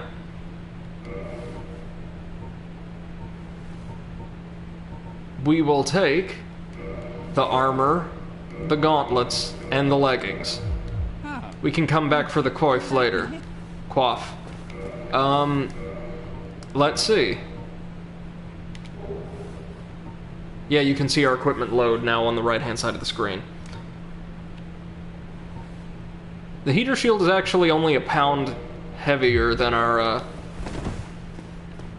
other shield, and yeah, that looks pretty solid. We also want a rapier when we can afford one, but I'm pretty sure you can find one elsewhere. So the leather gauntlets are slightly worse. The chain gauntlets are slightly better than everything else we have. Okay, so probably shouldn't have bought the gauntlets then. But the chain leggings are pretty solid. Chainmail leggings of thin interlinking rings of steel. It's common throughout the human world since it can be easily produced, is not too heavy, and offers good defense. Knights may favor flashy armor, but for warriors on the battlefield, anything is fine as long as it keeps them alive. Now the chain coat's a little bit heavier as well. Same thing. Now, one thing you'll come to appreciate as we go through this series, I hope, and I know I certainly do, is a lot of the weapons, armor, and other equipment present in the series look absolutely amazing, and there is in fact a segment of the fan base that likes to play what is referred to as fashion souls, prioritizing the looks of their equipment over its effectiveness. And unfortunately, I can tell you right now, I'm one of those people, broadly speaking, but this ain't too bad. Nice and light still. And over here we can get to the balcony to find a wooden shield. Oh, MC says, oh no. Not a fashion soul. I actually really like, well, I'll tell you a story when we get a bit further in, but suffice to say, my insistence on gathering up cool-looking enemy weapons and armor actually saved my life from a really, really dangerous, like, powerful invading player, because I was able to really effectively cosplay at one point in this game. Now, our wooden shield, as you can see, hold on, let me get the comparison up. Obviously a blue stat is superior to what we have currently equipped, a red stat is inferior. MC says I always pick function over form. That's on brand, that sounds like you, and it's what smart people would do, but yeah, I'm not smart people, I like pretty flashy things. Vertically elongated wooden shields decorated with a white dragon. Wooden shields are lighter than metal shields, no duh, but with lower physical damage reduction and reduced shield stability. Slightly more effective against magic and lightning, actually blocks almost all physical damage, but not great. Looks pretty cool though, doesn't it? In actual combat, this would be honestly about as useful as the heater shield, except because it gives you a slightly wider zone of coverage. But this is going to be our kit for now. We are going to run like hell because there are firebombers up there. And into this next lovely little attempt at an ambush. But they both have axes, and as we have already covered, are incredibly, incredibly blitzed, so they don't pose a serious threat. Well, we know how this ends, sir. Yep. Down you go. I love the ragdolls. You can just throw people around with impunity. That is the route to the bottom of this little town. And another boss.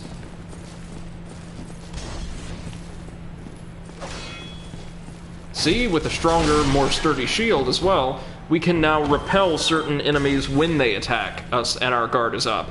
Like, just throw them back. Hello. Woo! Somebody got worked up.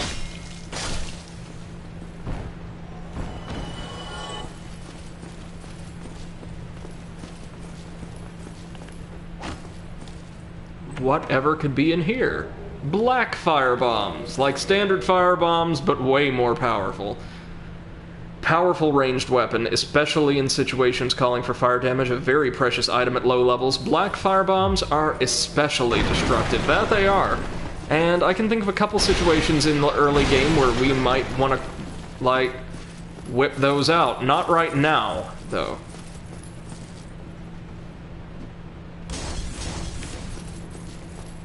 We can take out the first firebomb hurlers by heading right up here. Oh, and look, our friends are following us up here. Hello. And they're going to keep throwing fire at us. Yikes. Yikes. Okay, we might actually want to take these guys out first. If they don't have a shield... sorry, if they have a one-handed sword and no shield, they are definitely firebombers. The guys with axes never are, I don't believe. Good old iframes from the backstab were able to get us straight through those firebombing safely. Come on. Woo! Went sailing off of that edge. Whew! Firebombers are some of the more dangerous early game enemies, honestly. MC says bombs remind me of a pirate D&D campaign. Oh yeah, they're like, these are like really sloppy improvised granados, aren't they? Oh, MC says I was playing an alchemist and had bombs. Oh, and we just got another one off of that fine gentleman. Thank you, sir. Alchemists with like a really robust kit of bombs can be ridiculously overpowered in RPGs. I know that much, or like tabletop RPGs. What does this guy have? Could it be... oh, more money. Good stuff.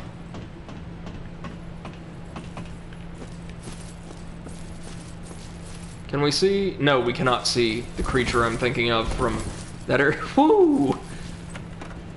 Now see, that master key we started the game with got us in here when normally we'd have to pay for that residence key from the slightly unhinged drunk merchant.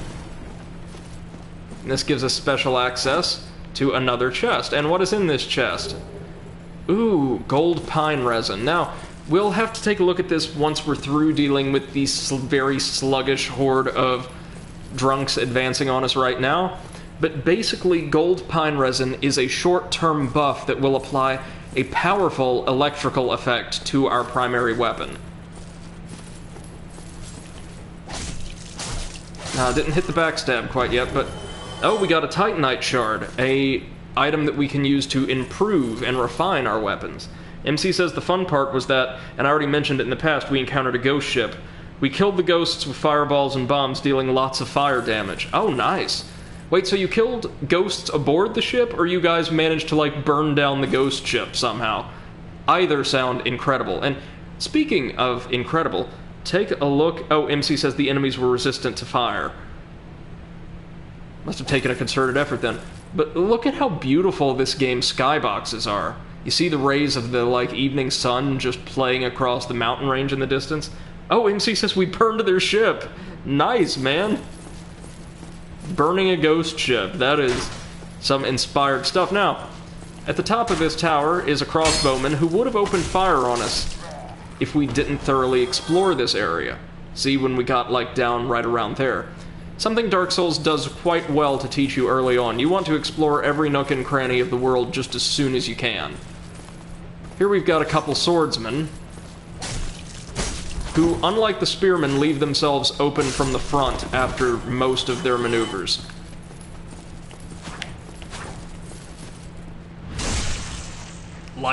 And also leave themselves quite vulnerable to backstabs.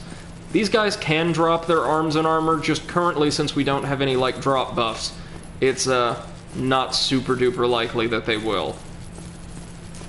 Now, MC says, our DM told us after the fact that the enemies were actually resistant to fire, but we just out-damaged them. Good for you guys, then. That is some strong stuff. I know resistances can be, like, crazy strong in D&D. Now, do you remember that great big army we saw with Lord Gwyn during the intro scene?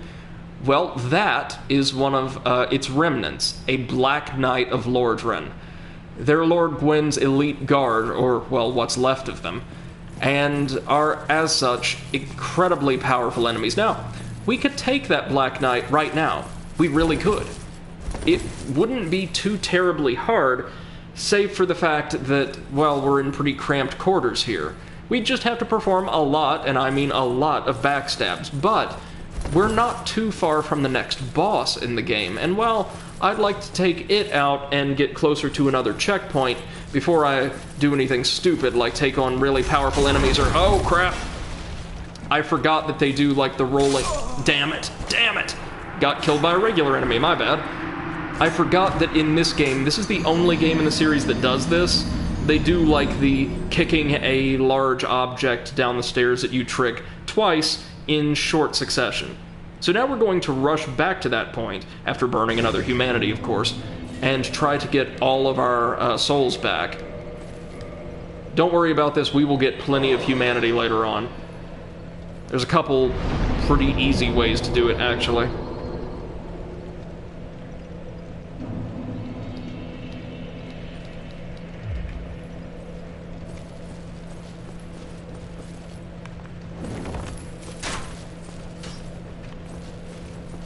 Come on, there we go.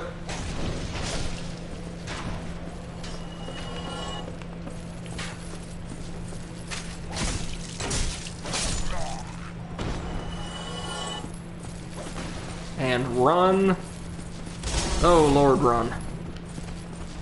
Oh, the swordsman's actually on time today.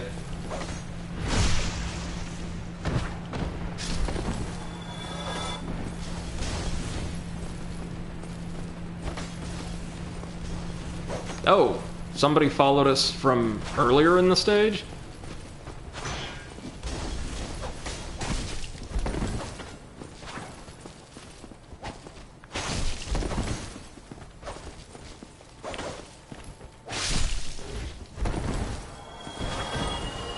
Okay. There we go. That's them done.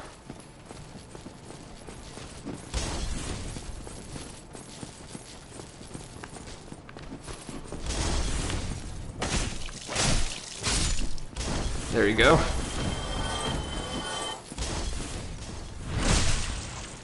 The militia aren't too tough. The actual, like, armored warriors, little bit more so. They're also just a bit smarter, I think. Or more sober, as the case may be.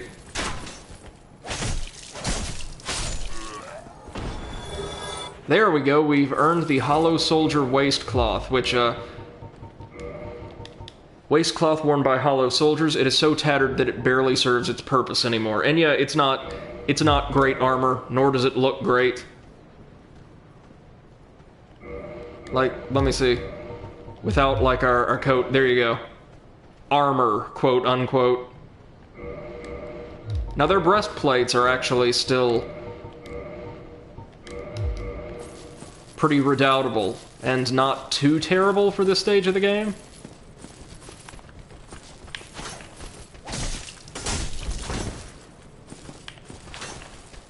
Ooh. Come on.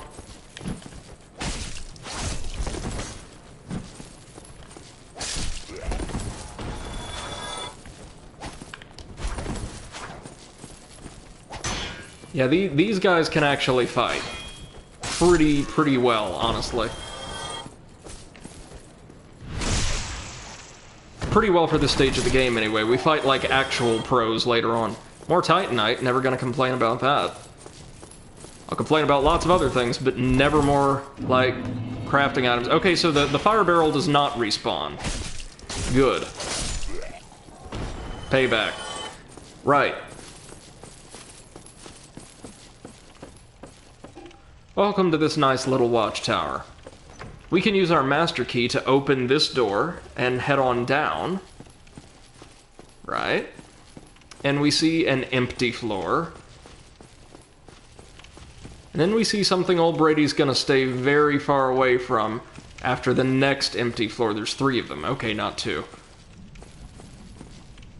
That man, who is charging after us now, but is thankfully slow and forgetful enough that he's not a serious threat, he is wearing a very, very, like, fandom famous suit of armor and carrying one of the most powerful or resilient shields in the entire series.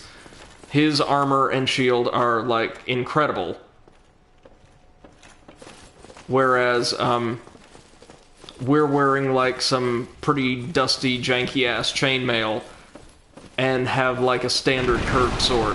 He's not gonna follow us all the way up here, is he? Oh, hell, he is. Well, impromptu mini-boss fight. This is Bishop Havel the Rock. One of Lord Gwyn's dearest friends, and that's why I didn't want to fight him just yet. He's really strong. Like, really, really, really strong. And to actually have much of a chance against him at this point, you need to backstab him something like nigh on a dozen times. But if you manage to defeat him, you get some really good gear, including a special ring that's going to make our life a lot easier. I wanted to take out the boss first, then the Black Knight, then him, and I apologize that I'm dying a bit more than I'd really care to. Dark Souls 1 has a feel to its controls and, like, animations that's a bit more sluggish and intentional than a lot of, the other games in the series, so it's taking some reacclimation. I am really sorry about that.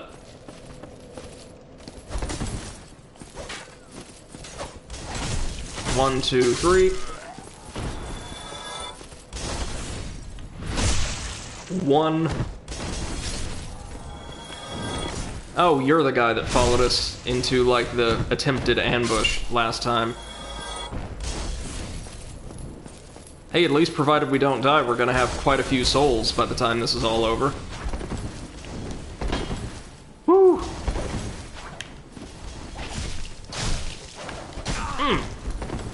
Okay, can't get careless.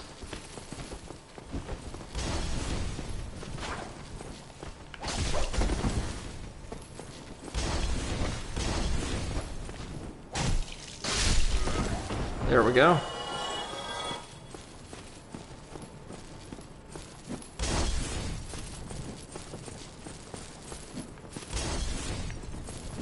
Come on. No, no, don't lock onto the guys on the scaffold. Come on.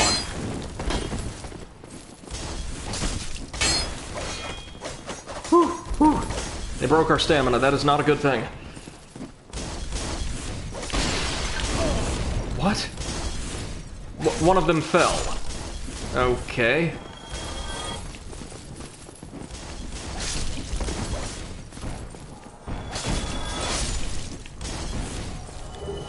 A cracked round shield.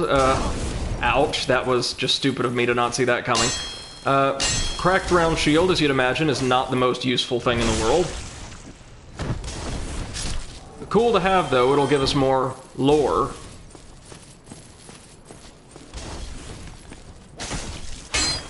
Gotta take this guy out. And this time we're going to try not to piss off Bishop Havel. Right away, anyhow.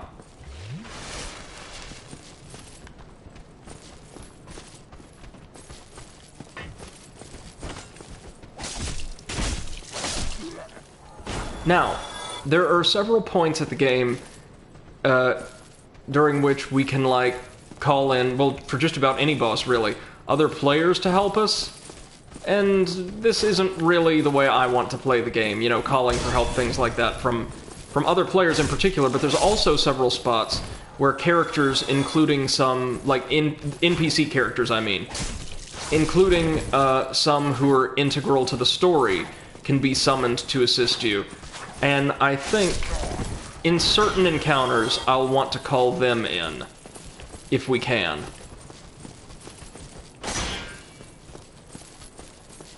I mean, there's one fight in particular, and anybody remotely familiar with this game can tell you which one it is, that is almost designed for multiplayer or like multi-character combat. And we're almost definitely going to call in help for that one. But everything else I'm at least going to try on my own, which is the way I generally like to play these games. I like helping other people getting summoned into their games, but I'd rather just throw myself at walls until I bust through the other side, you know what I mean? Speaking of, our next boss should be right round the corner. Right after we get our souls. Now, real quick, let's whip out that pine resin, actually have it take the place of our homeward bones for now. We're invaded. Another player just invaded me. Oh no. I am terrible at this game's PvP, guys. How? How? Typically enemies can only invade you if you're within, like, a certain level range of theirs, and we are, like, a brand new character. Oh. Goddamn Dark Souls. This one has, like, obviously the most active PvP community. Good. And there are people who will specially create, like, characters, optimize them for PvP, and have them, like, use them specifically against low-level characters, newer players, things like that. Because, well, they make easy prey. And they do.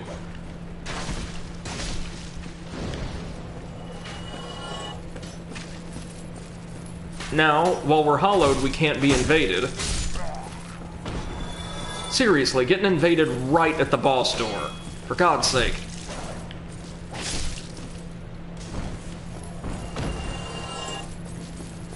And that guy, I'm fairly certain, if you notice he had like that dragon head and was breathing fire at us, the item you need to receive in order to be able to do that with your character is tied to a covenant you cannot access until after you've rung both Bells of Awakening.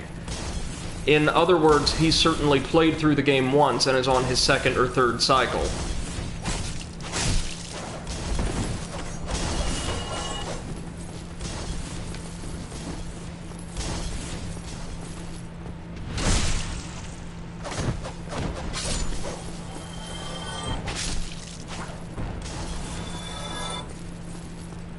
So we may actually fight this one without getting rid of our hollowing, because I just don't want to burn through all my humanity on the first, like, major area. Ooh, more Titanite. And I certainly don't want to get invaded again like that.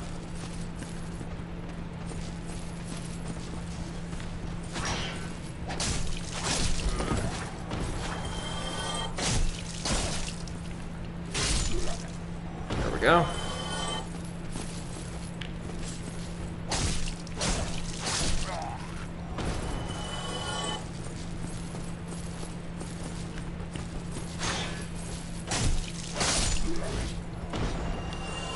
Stuff. Oh, we got a shield. Nice, guys.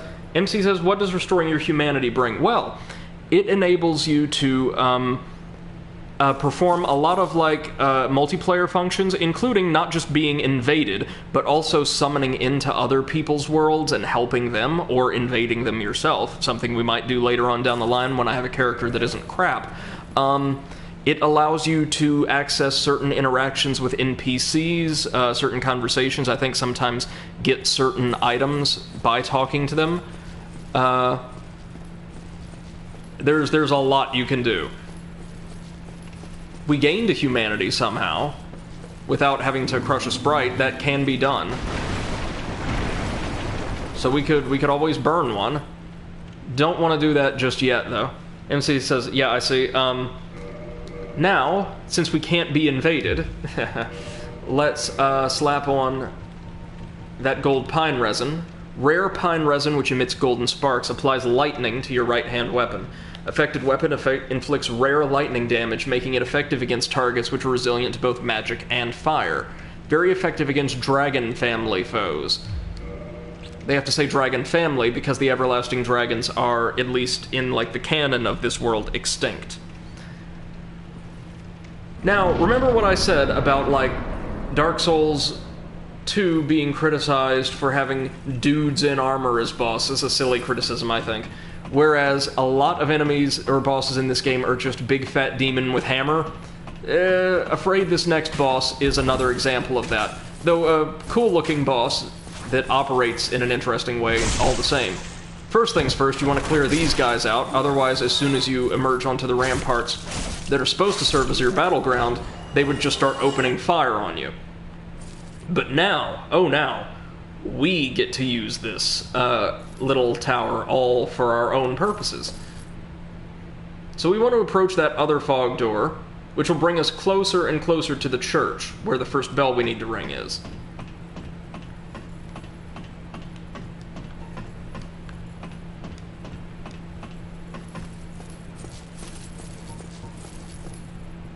And we want to immediately coat our weapon in the pine resin.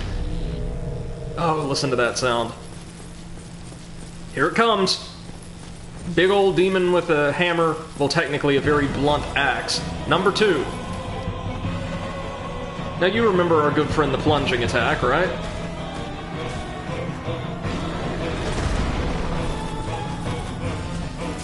Second season.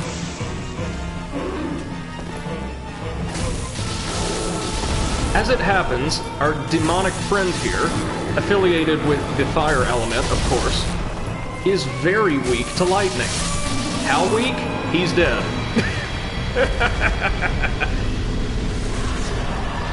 Oh, we got his weapon!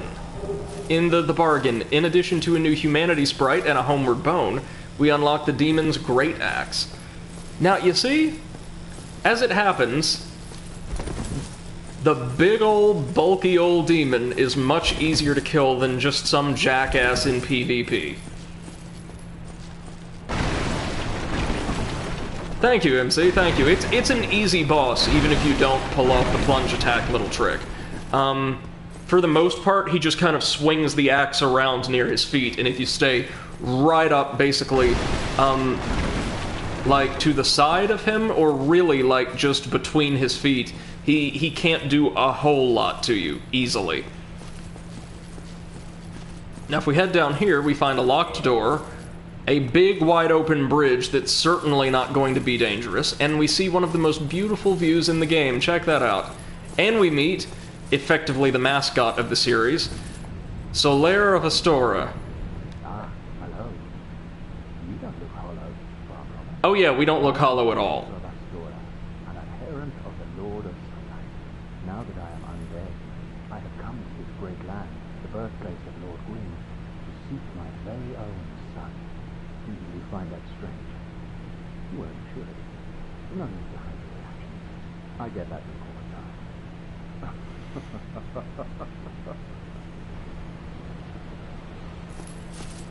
Oh, aha. So I didn't. He's one of those NPCs we can summon in to help us. He's basically one of our only friends in this world. The way I see it, our fates appear to be intertwined. In a land brimming with hollows, could that really be mere chance? So what do you say? Why not help one another on this lonely journey? Of course. Pleases you greatly. Well then, take this. This allows us to place down a summon sign that allows others to call us into their game to help against bosses. Strange beings in a strange land. The flow We of receive, or our hollowing is reversed, and we receive other goodies, including plenty of souls, if we manage to help them bring down a boss. and relations shift and obscure. There's no telling how much longer your world and mine will remain in contact. Right, so this is explained in universe as Lordran being this weird place that exists kind of out of time, and loads of people from different timelines temporarily run into one another. Warrior of the sun. Spot my summon signature easily by brilliant aura. If you miss it, you must be blind. Right. Oh, hello there. I will stay behind to gaze at the sun. The sun is a wondrous body, like a magnificent father. If only I could be so grossly incandescent. Right, so he's going to stay here, and until we need his help slaying incredibly powerful gods and demons and other magical beings, he's going to prepare himself by staring directly into the sun. Again, everyone in this world is drunk. Now, before we carry on any further... Well, first off, Solaire mentioned that he is a warrior of sunlight. MC says if I get it right, everyone's dead or dying. Well, yes and no. A lot of people, a lot of normal people, are undead, which doesn't mean the same thing in this world as it would in many other fantasy universes.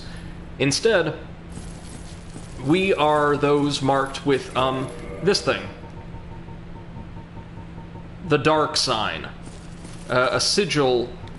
The dark sign signifies an accursed undead. Those branded with it are reborn after death, but will one day lose their mind and go hollow. So, the gist of it is, after dying, you aren't brought back to life by some fell necromantic force, you just come back again. And again, and again, and again. There's nothing about death and rebirth, or death and resurrection, that's inherently negative, even though people in Lord Gwyn's society, Lordran, certainly perceive it as such, and, persecute the undead, driving them into asylums or executing them or things like that.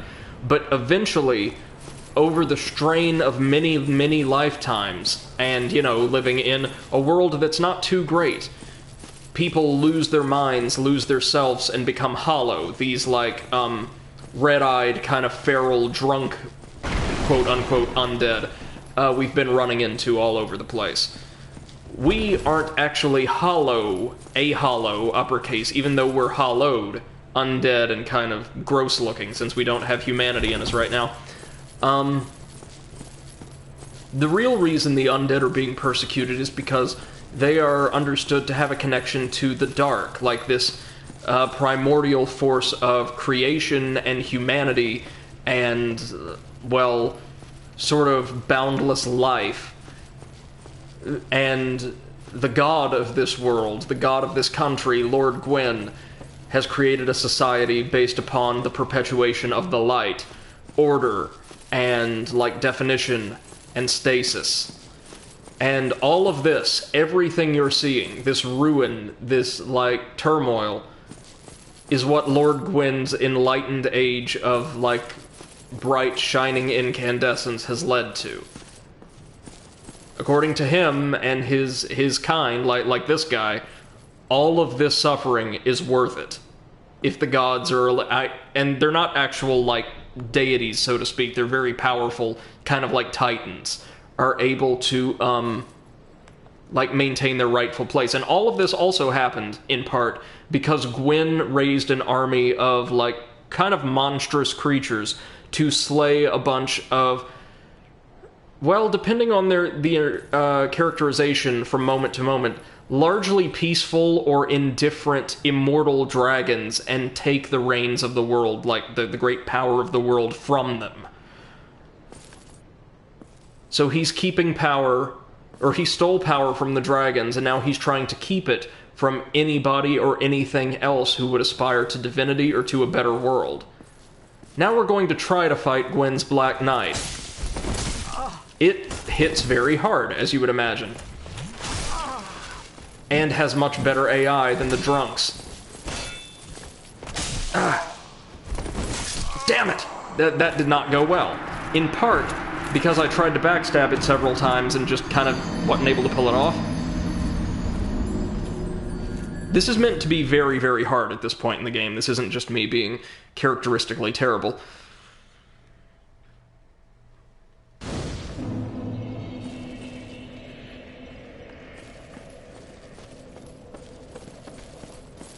We're just going to run this, or try to. No.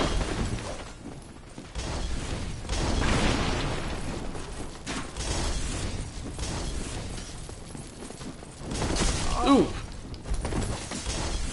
They do have some serious verticality on those jumps.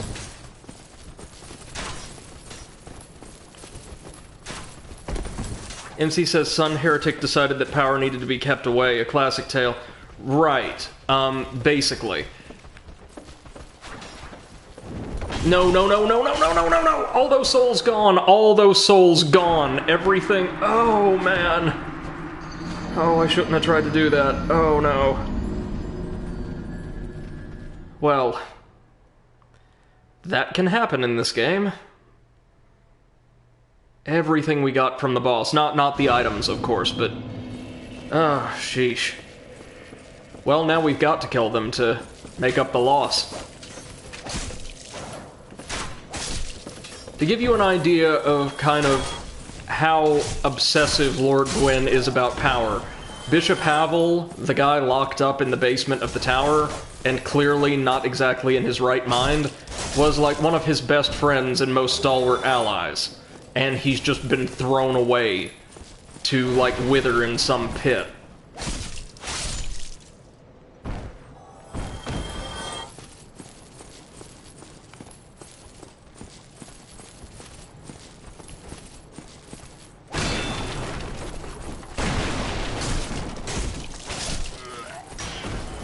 Well, I am quite cross with these guys. Ooh. Oh, reminds me, we need to check out that shield. I'm pretty sure their shield is heavy, but actually, like, really good. For this stage of the game, anyway.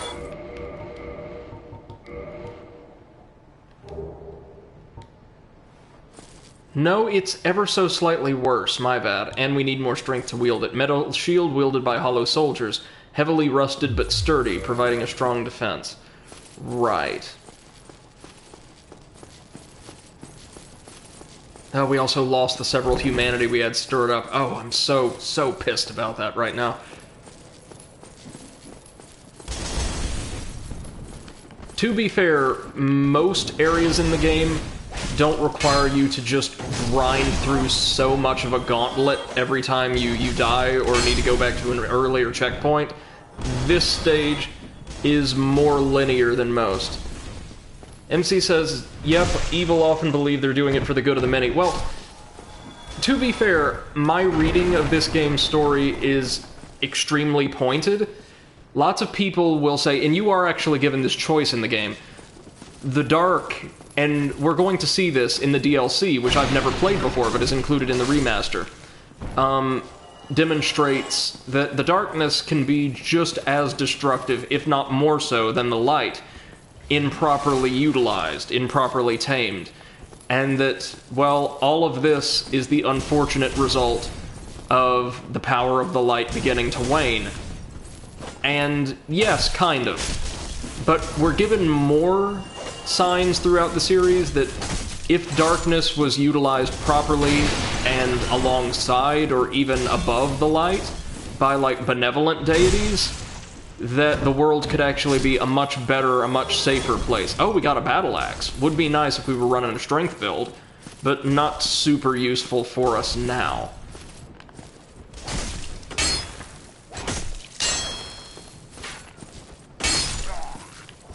Oh, the scimitar is just terrible for fighting in tight passages.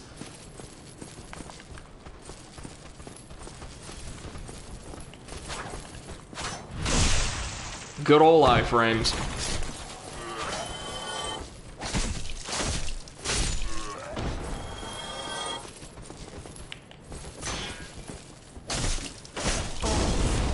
Firebombers, really?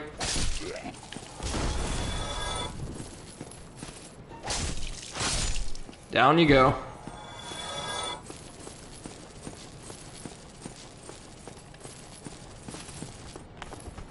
MC says, I wonder if there is a light can only shine in the dark metaphor. I'm not sure, honestly. I don't recall. Oh, I'm so pissed about losing all those souls. You have no idea. But now at least we can take on the Knight or Havel relatively guilt-free. And risk-free. Let's try the Knight one more time. Havel we might want to wait a little bit on because this weapon is so garbage against him. Like, so bad, you have no idea. Now, luckily, the Black Knight is a purely physical attacker. meaning our shield completely blocks the damage from his attacks. Damn! What? Something is up here. When I evaded, I was actually, like, pressing away from the knight, like, over to the left. And normally, like in any of these games, you would roll, like, in that direction.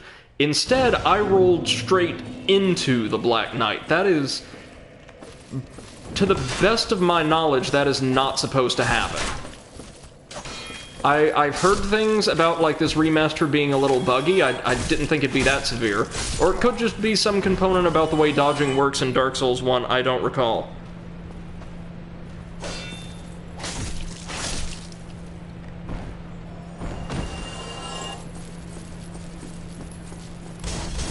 Once more.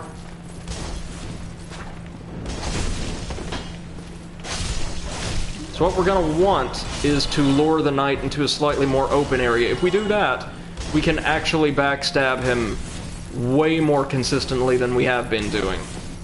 I want to take this guy down in part because he drops a ton of souls, and also because there is a non-zero chance of him dropping some pretty good gear that we won't be able to use for a while, but that is useful eventually nonetheless.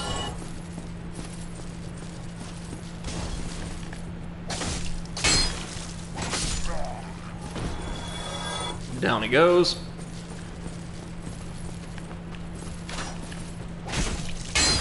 Ooh.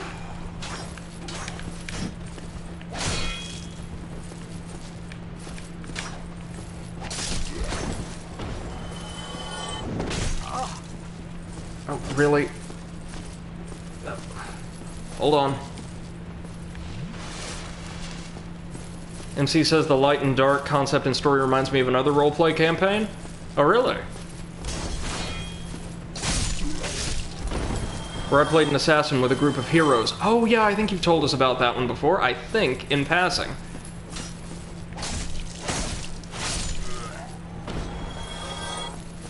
Also reminds me a bit of all deep, mature stories. The, like, at least the Japanese plot for Yu-Gi-Oh! GX, or the Yu-Gi-Oh! Series overall.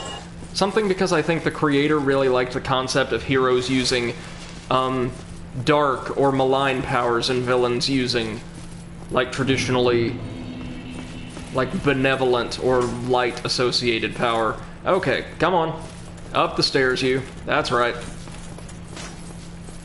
This is a little bit better.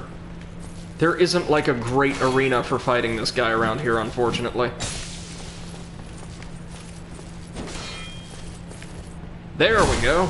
We dealt a whole, like, 1/12 of his HP bar in damage. Oh, he's got one of the soldiers stuck in him. Oh, no.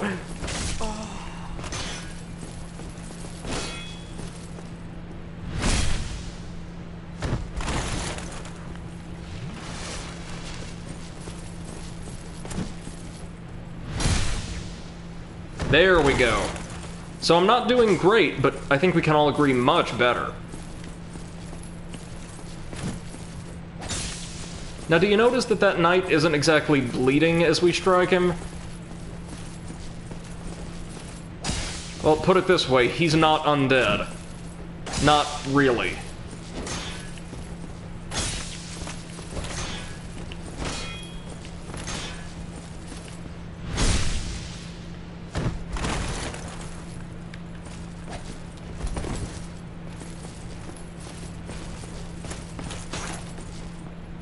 Oh, and it's worth noting, Lord Gwyn actually didn't retain all this power for himself. He genuinely does believe that everything he's doing is right, because ultimately, he has made great sacrifices himself to perpetuate the so-called Age of Light, and keep back the forces of chaos and darkness.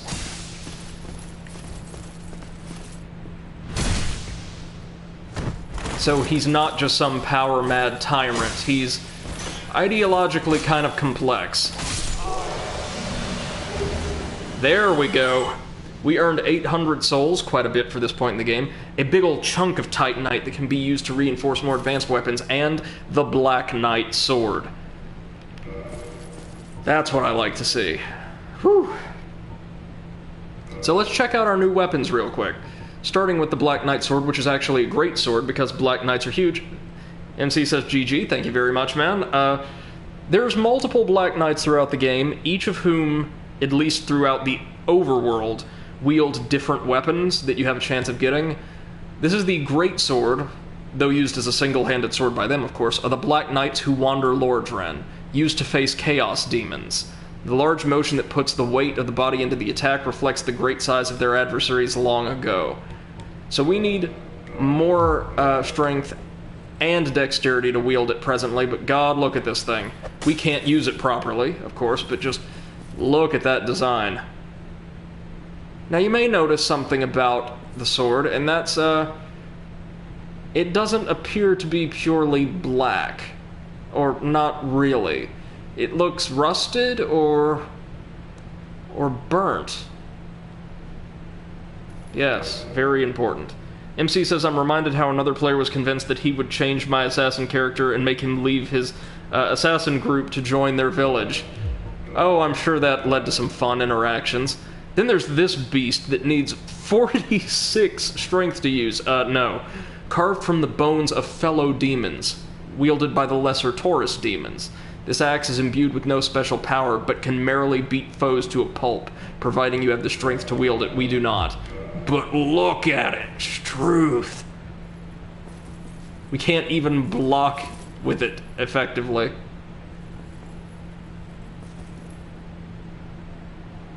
Look at that. Notice how it appears to be carved almost from some kind of plant matter, too, not just bone. These demons are strange creatures indeed. So we'll swap back to our scimitar for now, as it will do the job we need just fine.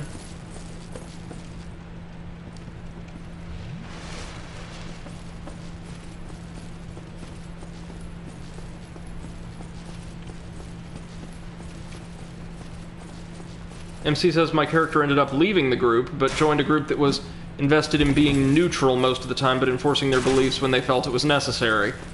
Well, conversions from, like, the various evil alignments to neutral ones is far more common than, like, evil to good in tabletop role-playing, as I'm aware.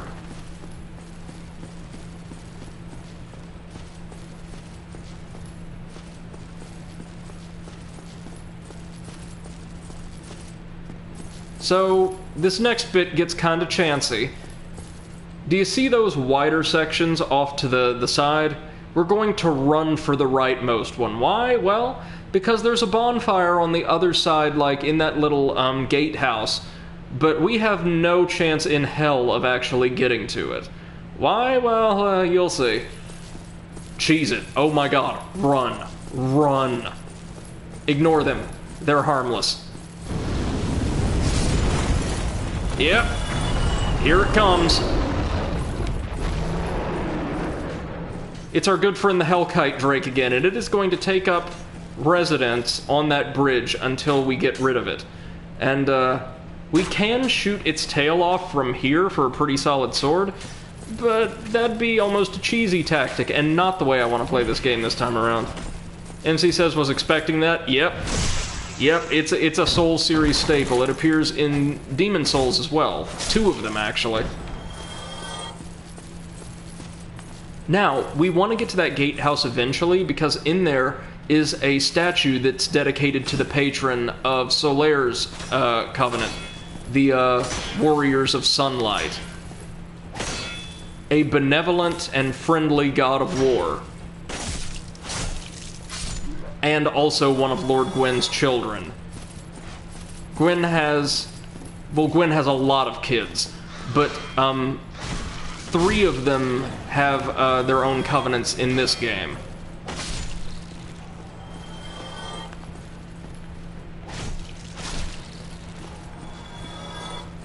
Just gotta chop down the rats, and we can make our way to the Undead Parish, kinda, sorta. The next bonfire, I think, is still a little ways off. Right? Yeah, unfortunately so, and we're not gonna have a lot of Estus to reach it, either. Oh, also, giant pissed-off armored boar. I think it's literally just called armored tusk. We don't want to deal with that. Not like we want to deal with what's up here, either. There's another Black Knight up there with a much bigger sword and a smaller arena.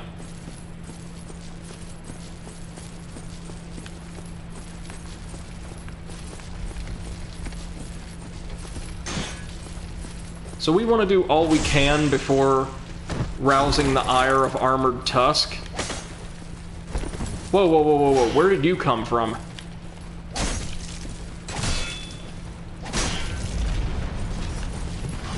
Oh! Oh, he coming. Oh no.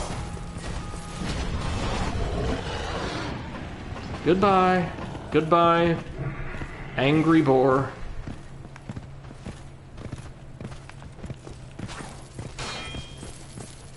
Now you might have noticed that little hole in the back, like where his tail was protruding. Yeah, you can already guess how we're gonna have to kill this thing. We're going to have to shove a sword in its butt many, many times. Well, actually not many times. I think if we do it properly, just a couple, but the point holds. Can we do this out here? Yes, we can. Oh, baby.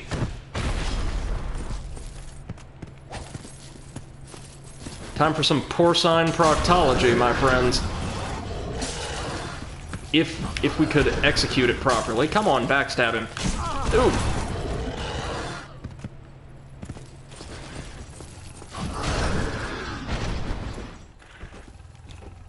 We've kind of cheesed this fight, but that's okay. I don't think Armored Tusk respawns, either. Come on.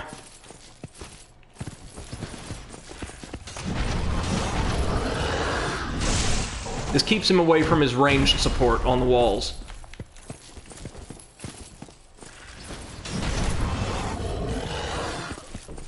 There we go. Took him down. Aw, he didn't drop his gear. There is a small chance that Armored Tusk will actually drop a boar-fanged, like, metal helmet that's insanely good for this stage of the game. We didn't get it, but that's okay.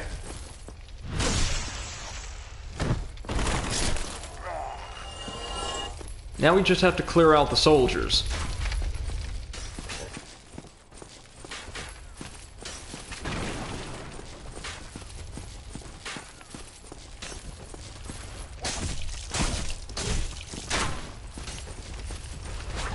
There we go. Use those iframes. Use that shield.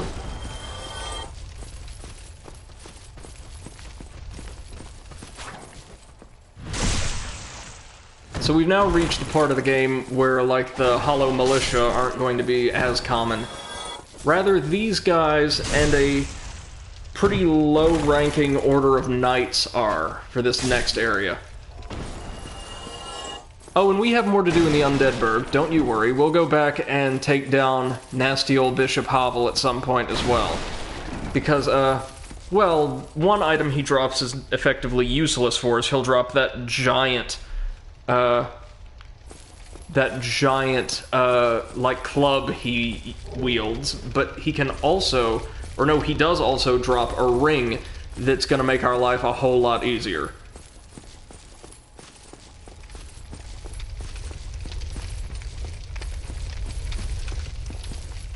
This is a pleasant little churchyard, isn't it?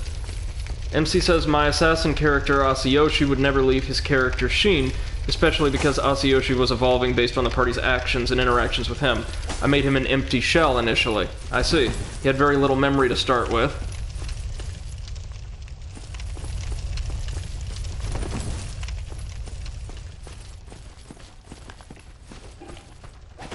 Here, there's just a bunch of these, like, kind of empty rabble hollows. The OG town drunks.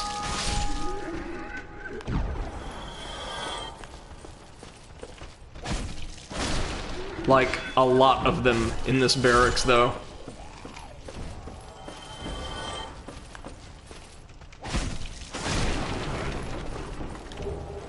Oh, a mystery key. One good mystery key deserves a turn, don't you think? Oh, another broken straight sword. Well, no, sorry, that's not like a broken sword hilt, like we started the game out with. That is a broken straight sword. Totally different.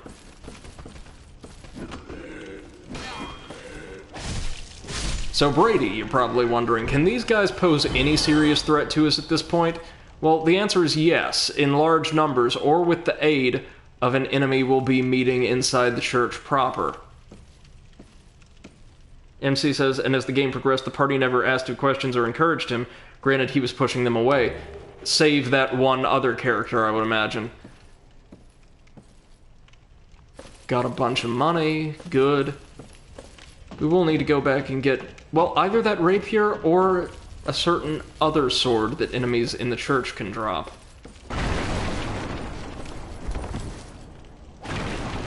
Let's check out that mystery key. The purpose of this key is unknown. It appears to be a basic prison cell key. Oh, I know what that's for. Yep. Fog door, don't worry, there's not a boss. Instead, it spits us out even higher on the battlements. Now, do you see that? MC says, including Sheen, pushing him even more away by ignoring him. I see. This is a Balder Knight. MC says, oh, also doing a bunch of murdering. Yeah, that tends to lead to ostracization. Balder Knights are considerably more durable and tricky enemies than the standard, like, hollows we've seen. And now that we're inside the church, they're going to be providing most of the security. You'll see we also don't deal near as much damage against them, as they are actually armored. And, what do you know, can heal themselves using Estus.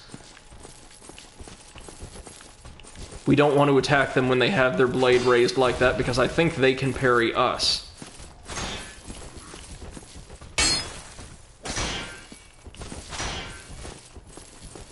Again, were we not in like a tightly enclosed space, these guys would be much easier. We'll take the Knight Shield, which is a really good shield, for this part of the game. And, try to lure him out here. Come on now. Of course it's this model. There's two types of Balder Knights. Some have a more conventional fighting style, but these are all fancy.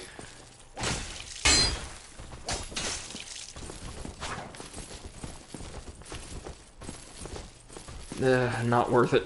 We'll leave him for now because we kind of sort of need to get to the bonfire.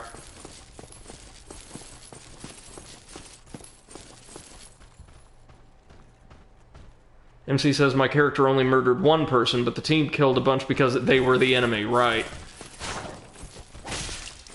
That classic RPG problem of, but we're good people, and due to the fact that it's an RPG, have to kill a whole bunch of, well, everything, basically, to progress. Come on. Come on, man. I don't recall them playing this defensively.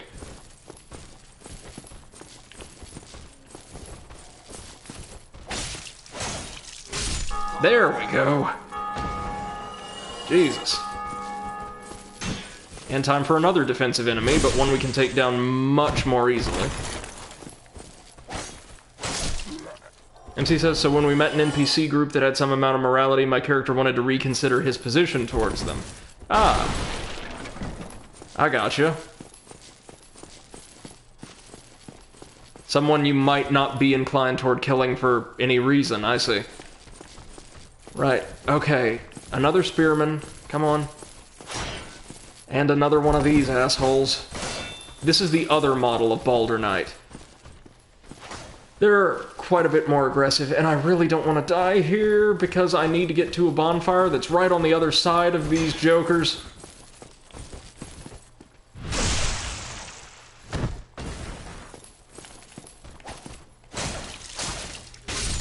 There. And he dropped something. Oh, just more Titanite. I was hoping for his sword. Their swords are really good.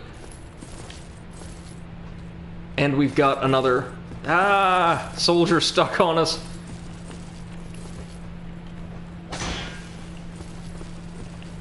Come on. Come on. And as you can tell, these soldiers have way more health than the ones in the Undead Burg. Drop more souls, too. Almost home free. Almost home free. Yeah, just through here. Now, if we make it through this courtyard, and its soldiers, we will have ourselves a big, bright, beautiful bonfire. No! No! Screw it. I'm running. I'm running for it.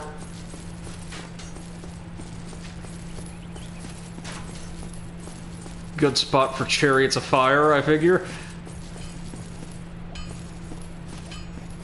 Oh, we're home free. You hear that beautiful hammering sound? That is a blacksmith hard at work. A blacksmith who can help us improve our weapons and armor. Oh, that feels so good. We're gonna pour a bunch of souls into dexterity and some more into endurance, heaping the rest for some essential services. MC says, in my secret lore, my assassin was forced to become one, but was always of an altruistic nature, killing of his own volition to make himself suffer. Okay. Speaking of suffering, that Sin's Fortress, a trap-laden madhouse we're gonna have to access later on.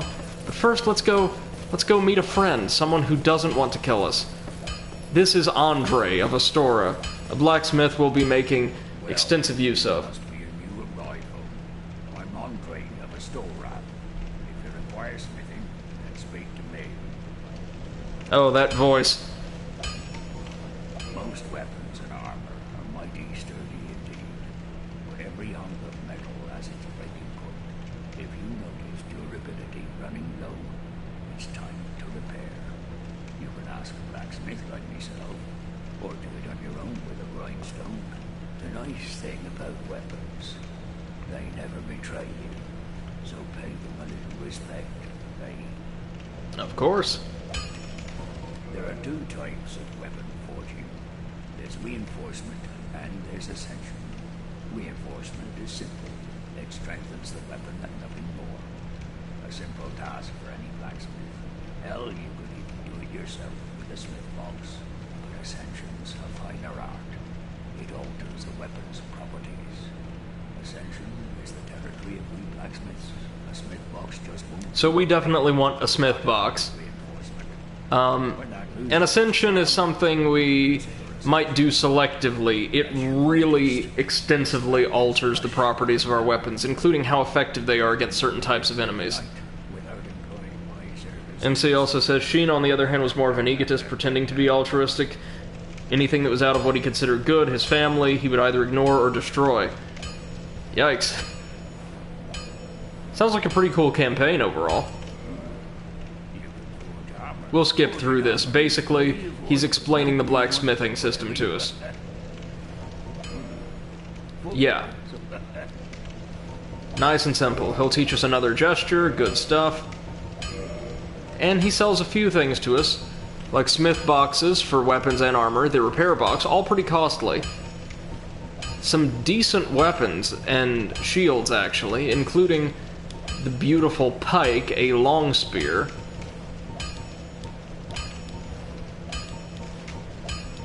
Decent weapons that, shields, I should say, that I don't think are any better than what we have. The broadsword, neither of these are great, or none of these really are great for dexterity builds.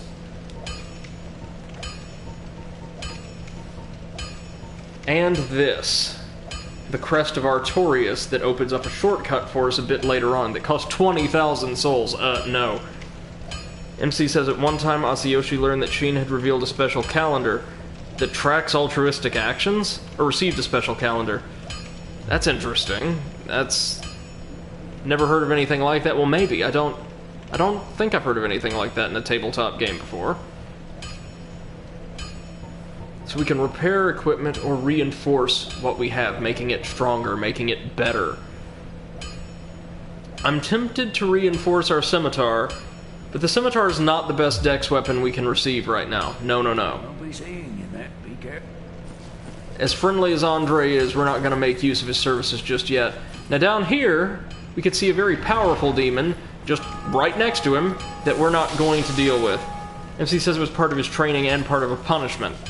Sounds like a very complex, like, well-developed lore you guys were playing with. That big demon down there drops a special kind of Titanite, but we're not going to mess with him quite yet. Now here we can find a beloved character, like an absolute, like, cornerstone of the series. This is one of the Katarina Onion Knights, one of the other friendly faces we'll be seeing. MC says Sheen suggested that Asiyoshi receive such an item as well to learn to be altruistic. I am Dietmar of Katarina. I've run flat up against the wall. Speaking of altruistic, this guy's an absolute gem. Just won't budge. Ziegmeyer. How long I wait? No, but I wait.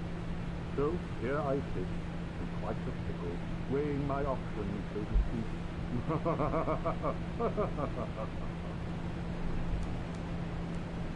Still closed.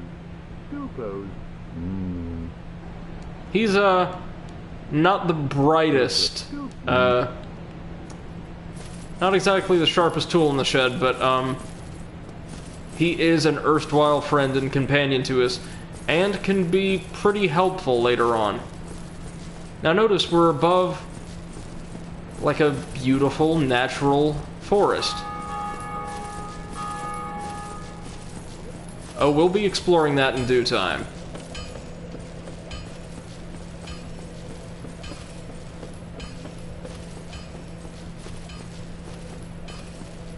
Now that we have some Estus in our bottle, we can actually take on these guys and head on back to the shrine.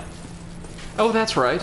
We can repair the lift from here, allowing us to get back to Firelink Shrine and top up on 10 Estus flasks instead of the 5 we've been handed out in the field.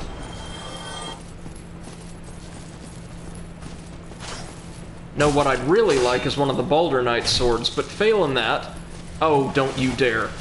I will be happy to take, happy to take a rapier from, the salesman in the, oh dear. Oh, yikes! In the Undead Burg. That is a Berenica Knight. A giant of a man from a country of giant men, who is, well, insanely powerful. Not the fastest, though, and due to his size, I don't believe we can backstab him. So, he hits like a truck, as you'd imagine, but is also pretty slow, like very, very, very slow, and as long as he's not back up against a wall, he'll leave himself open after most attacks. I love his armor, though, don't you? He's got beautiful kit. And of course, we have the worst type of weapon to fight these guys. A slashing weapon. A pure slashing weapon. That's the problem with the scimitar. Very fast, but not that effective against anything but, like, bare flesh.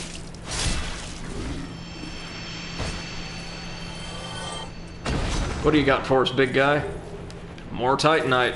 Oh, well, we'll need it. MC says, Asiyoshi replied, if you think that filling a calendar can teach you to be altruistic, you fail to understand the goal of the calendar. You never understood what my character meant. Anyway, that was my light and darkness apartheid.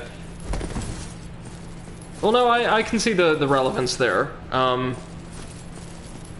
The idea of, like, mandated goodness represented by light is explored a bit in the series, I want to say. But what it all amounts to is Lord Gwyn... well, light and darkness don't mean the same thing in Dark Souls as they do, like, in standard Western, like, mythologies. one is not good and the other evil. The idea is simply they are two very powerful magical forces that can be channeled for any end. One is simply held to be more stable and understood than the other. Darkness is kind of an unknown factor. So we got a Firekeeper soul. That's very, very powerful and very, very important.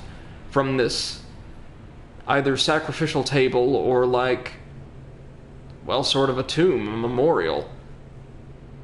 We can see here various figures, man and beast, making offerings to this shrouded, well, deity, potentially a goddess or a god. And also a whole bunch of Baldur Knights, as well as one of my favorite NPCs in terms of design, a hostile channeler, a mage. We're not going to deal with him quite yet. Oh, we got a charge of Estus, somehow. And here's that lift we can send back down to the Firelink Shrine. MC says, what do you think Atsuyoshi meant by that quote? Well, simple. The idea behind the calendar is to encourage good deeds, or to record them, not entirely to force you to be good. Right?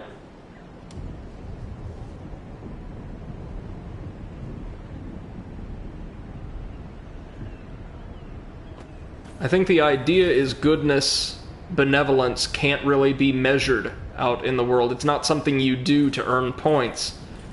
It's something you do to affect the lives of those around you.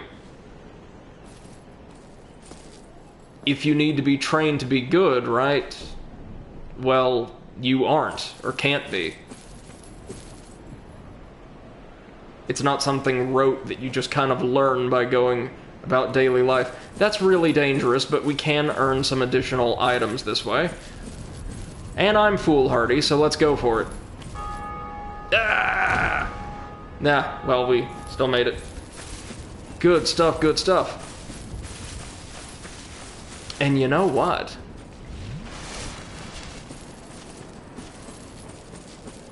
Now that we're here, we can get more Estus flasks at the big bonfire.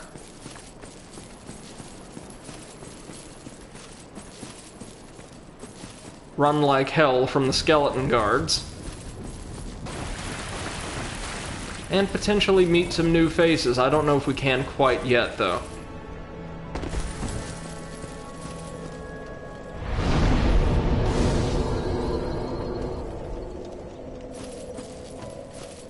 Don't you ever think to build that unless you enjoy swinging about? Right. We just need a smith box. We'll get one, don't you worry. How did that silly sorcerer's apprentice end up? You know, the one always prattling on about Master Logan. He left for the Undead Burg, but never came back. Serves him right. If even old Big Hat can't make it out there, what chance does he have? Right, we'll need to rescue a sorcerer's apprentice at some point as well. I'm not up. Quite a bit later on, though. I think before we leave for a spell, we will go pick up a rapier. Fairly useful tool at this stage of the game. More useful, I would contend, or more versatile than a scimitar, greater range, slightly less damage, but we can upgrade it with our good buddy Andre.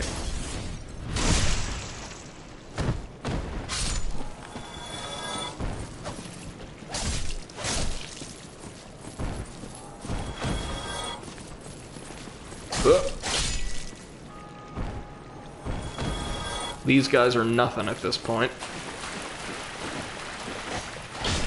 Ditto for the rats. Oh, you didn't feel like dropping a humanity, little guy? That is a real shame. Now, the big Berenica Knight up in the cathedral won't respawn after we rested a bonfire, nor will the Armored Tusk, but that's about it.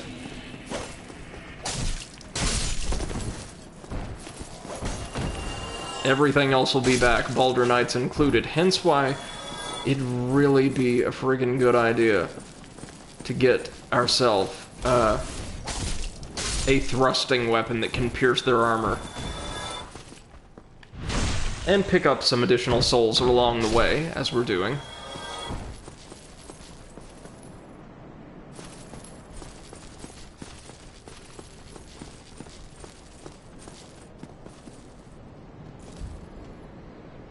Right, did we never take that path accidentally? Did we just forget all about that, that rooftop? I think we may have.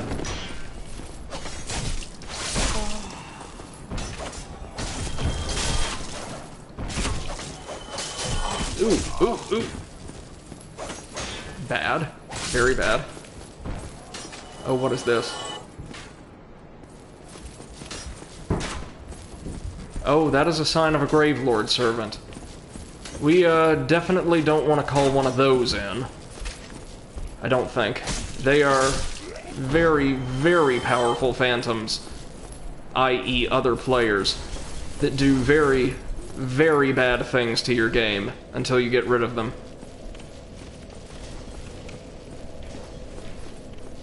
MC says, there's another reason Masayoshi said that. He was terrified by the idea that had he received a calendar, people would have figured out he was of an altruistic nature and exploited that. So it was a common item in that world, I assume. Like something that was understood to have certain connotations. I'd never actually seen one of those before. I've never seen those because I think in the original Dark Souls you had to, be in New Game Plus, at least, to interact with Gravelord servants. MC says not was special from Sheen's family. Okay. They figured he could use a little help down the path of enlightenment, I'd imagine. Or down the path of decency, at least.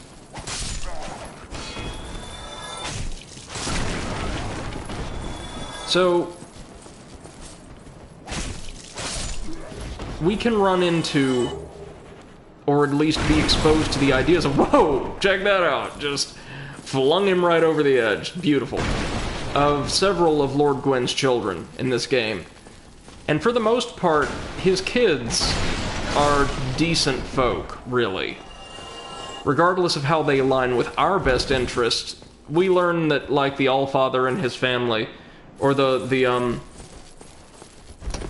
Lord of Light and his family are, regardless, again, of how they affect normal people, pretty decent, like, as they are. Okay, let's get ourselves a rapier. Still keeping going, never hurts. Oh, this one. Ain't she lovely? Her name is Yulia. She's plumb in love with me. You'd never leave my side now, would you, Yulia? He's talking about the broken barrel. He's, again, very drunk, or not all there. MC says, but Asayoshi was a very smart cookie and had been brainwashed before.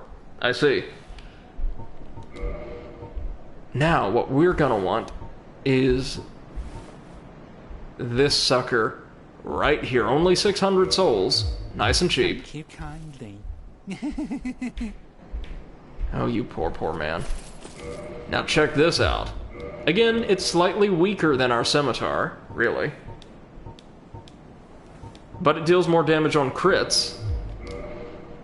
And has a beautiful little attack cycle. Look at that. Straightforward, no chance of banging that on a wall. And deals way more damage against armored enemies. I like the scimitar. Other curved swords in the game, including some we can get pretty soon, are much, much better. But, this weapon is kind of the truth. We can also poke at people with it from behind shields. MC says Shin's family never offered Asayoshi a calendar, just Shin himself. I see. Oh, hold on, guys, real quick. I may need to have a snack in just a minute. Or, well, more accurately, I'm sorry, it is 9 o'clock. I totally lost track of time. We are actually going to have to cut our stream here, I'm afraid. After leveling up maybe just 1 or 2 more times. Let's take 1 in Dex and 1 in Endurance. See how we look then. Yeah, that's a bit better. And we will have to pick up Dark Souls tomorrow. We very likely will be live at noon with another roguelike, and come back in the evening for more Dark Souls, probably taking down a couple more bosses. Our progress tonight was not terrible. We made it through a couple areas, taking down 2 bosses, and making it right up to a third. We were just about to fight the boss of the Undead Parish. Any idea of the next roguelike? I think it's going to be a lesser known game called, I think it's Death State or something like that. I'm interested to try it out. I don't know a whole lot about it, except it has vague Lovecraftian influences to its overall world. Interested to try that out with you guys, and really interested to get back to Dark Souls. It was rough going, I died quite a few times, but it is so nice, like, getting back into this series. It's like trying on a very, very comfortable old sweatshirt or something like that. It feels great. So thank you all so much, anybody who's joined us this evening, whether it was for just a moment, or whether you've been along for the ride silently in the chat, or in the audience, or been active in the chat. So grateful to have you here. Thank you all so much. I hope to see you again with us tomorrow. From 6 to 9 p.m., more Dark Souls coming your way. This is Brady the Overanalyst, wishing you all a wonderful rest of your evening. Good evening. Good night. And have a wonderful, wonderful day tomorrow. Take care.